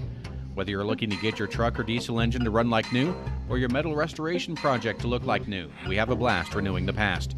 Give Shane and the guys a call at 223-5442. That's DDD Maintenance and Repair.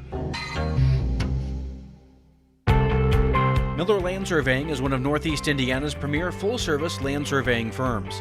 From lot and boundary surveys to large topographical, commercial, and industrial surveys, Miller Land Surveying can help you with all of your surveying needs. With a seasoned staff, the latest technology, and a drive for perfection, rest assured your project will be done professionally and efficiently completed every time. MLS is proud to support today's broadcast and encourages everyone to get out and support local athletes. Pampered Coach is a family-owned, community-minded business dedicated to providing the best sales and service for all your trucking and trailer needs. Pampered Coach on 930 at the edge of New Haven specializes in day cabs and sleepers. They also have a wide selection of new and used trailers. Celebrating 40 years in 2024, the guys at Pampered Coach offer a full-service department for both trucks and trailers to go along with their outstanding sales department. Visit pctrucks.net or visit Pampered Coach in person on 930 in New Haven. Finding a reliable, affordable, and professional electrician is difficult these days, but in Adams County, there's a name you can trust, and it's Phil Blakey of Blakey Electric. Serving Decatur and the surrounding communities, Blakey Electric does residential and commercial electrical work, both inside and outside. Give Phil a call today at 724-8049 and tell him about the work you need done on your remodel, new building project, or any other electrical project. Leave it to the experts at Blakey Electric, 724-8049, to take care of all of your electrical needs. Who wants a complete smile? Or maybe it's just time for a dental cleaning and exam. Visit Dr. Laura Kugelhahn and her gentle, knowledgeable, and caring staff at Complete Smiles, located at 1133 North Main Street in Bluffton, Indiana. Dr. Kugelhahn would like to help you maintain your dental health or transform your smile. Complete Smiles is there to help you. Dr. Kugelhahn is currently accepting new patients. Call 824-3100 today to schedule an appointment. Welcome back here to our post-match show as we're joined on the program by official Josh Howard and Rex. I don't know if Rex told him that he's on camera. I figured it out pretty quick, but yeah. Good thing you got a haircut. haircut. A lot of talk tonight. We'll get the officials' point of view. A lot of talk about stalling in a couple matches, and we kind of talked here as Rex was calling one of the matches that in one case Bellmont's wanting stalling called, and Adams Central's thinking, yeah, call stalling, go ahead. Yep. That sometimes makes for weird situations where, as an official, you kind of have to be aware of who's trying to accomplish what. Yep. Obviously, it's easy to call stalling when a guy is down a point in the third period and he's on his feet and he's backing up, something like that. But when you got a guy who's riding on top in the second period and you're thinking, no, he's going to try to turn him here. He's only down by 7 or 8 points. No, he's trying to kill 30 seconds, 40 seconds. Sometimes that makes for a really difficult decision. Yeah, and a lot of that is this feel. When you're out on the mat, you're looking to see who is working to actually improve the positioning. Now, in the match you were referencing, that was a good strategy by Adams Central, because they're trying to save a team point because there was no way that, I mean, you cut them and take them down, or give you up the 2-point stall call. It's a tech fall. So it was a good strategy by Adams Central on that one. And that does, as an official, you do have to be aware of those certain situations. I think in that case, I would probably be a little slow to call that stall because I would recognize where we're at, and I don't want to be the one to end the match. I want to allow the kids to have every opportunity to do that, but at the same time, you do have to follow the rules. So. Now, another positive to tonight, I thought, was that Lars and Scott worked well in tandem, and to have an assistant referee tonight was important. Agreed. Yeah, there was that 285 match where it was right on the line, and they made the right call. I know the fans didn't like it.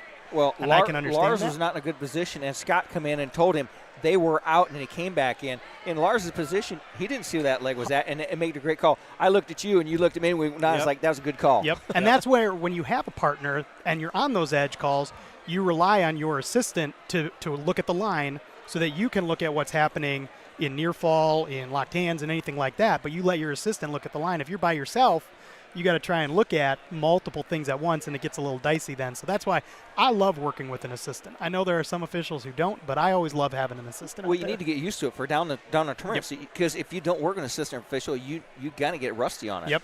Yep, for sure. Yeah, it's like any other skill. If you don't use it, you will atrophy on it. It will get worse. So it's always good to have these. I love going to, like I was telling you before, I do a lot of matches down in Indy, and they almost always have 2 officials down there. So it's good. It's good to have that practice. It's good to have that experience. It's good to have that ramp up for the state series because we do use 2 officials in those situations. Well, Josh, thanks again for all of your cooperation with us and putting up with some of our shenanigans sometimes. We always appreciate you, and we appreciate your insight tonight on some of those things that came up during the dual meet. And where are you next? So I have Mooresville Holiday Classic next week. Sam. Mooresville Hottie Classic next week, Tuesday, Wednesday. And then we're into girls sectionals and all that stuff. And I'm at Columbia City. They just sent out our assignments for sectional regional today. So I got Columbia City and then Kokomo for my 2 girls meets. I head down to Muncie Central for the girls sectional. Okay. For our area. We're getting wrapped up for our coverage of the girls tournament. Picked up a couple more sponsors just today, and we'll have coverage from the Muncie Central girls sectional, the Muncie Central girls regional, and the state finals in Indianapolis in the middle of January. So, okay, Rex, you ready to wrap this thing up? And we'd like to thank Josh for coming in, but for the fact that he got to see a good wrestling match on top of it. Oh, I love it. I don't get to just sit and watch a whole lot of wrestling. I have to officiate most of the time, so I don't just get to sit in the stands and watch. So this was fun. Appreciate it. Thanks, guys. Thank you, Josh. What day of the week is it, Rex? I don't know. It's Tuesday. Okay. Here on Tuesday night at the Teepee, Bellmont takes on undefeated Adams Central. The Braves also undefeated themselves. They come away with a 42-31 victory. The match began at 165 pounds, and Brayson Shorgen for Adams Central pins Owen Shane in a minute 31, giving the Jets a 6-0 lead. With a little bit of switching around, Austin Manley goes to 175 to take on Xander Schwartz, and Schwartz is your fall winner in 344, making the score 12-0 AC. At 190 pounds, Xavier Palacios can't get the fall, gets the tech fall over Max Nussbaum 17-2, and Bellmont cut the lead to 12-5.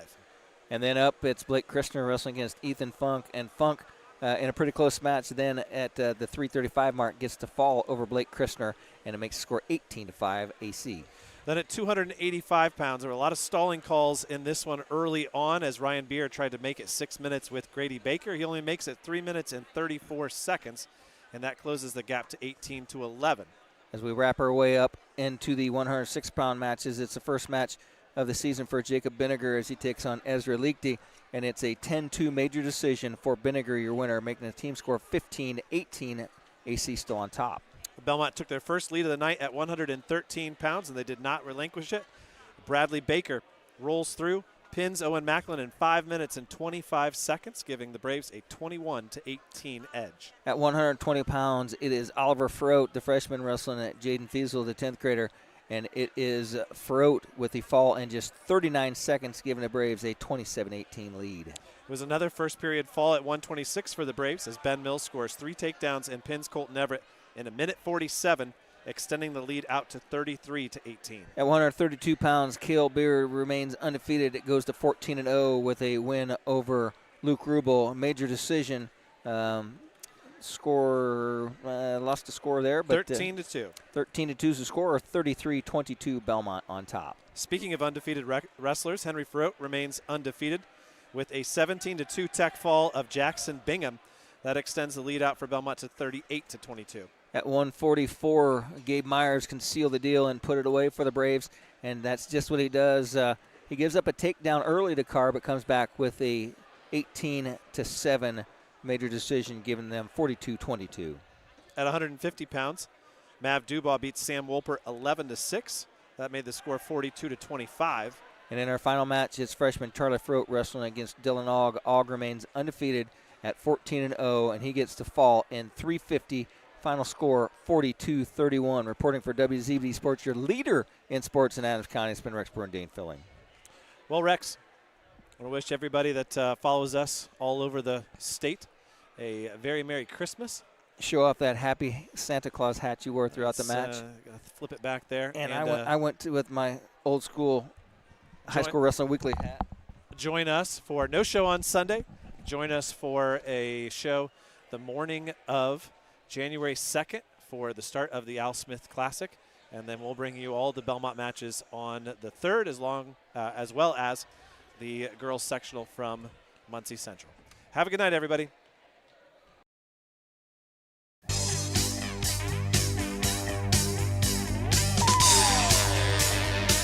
You've been listening to exciting high school wrestling. Brought to you in part by the many community-minded sponsors you heard. And a special presentation of 92.7 WZBD Sports.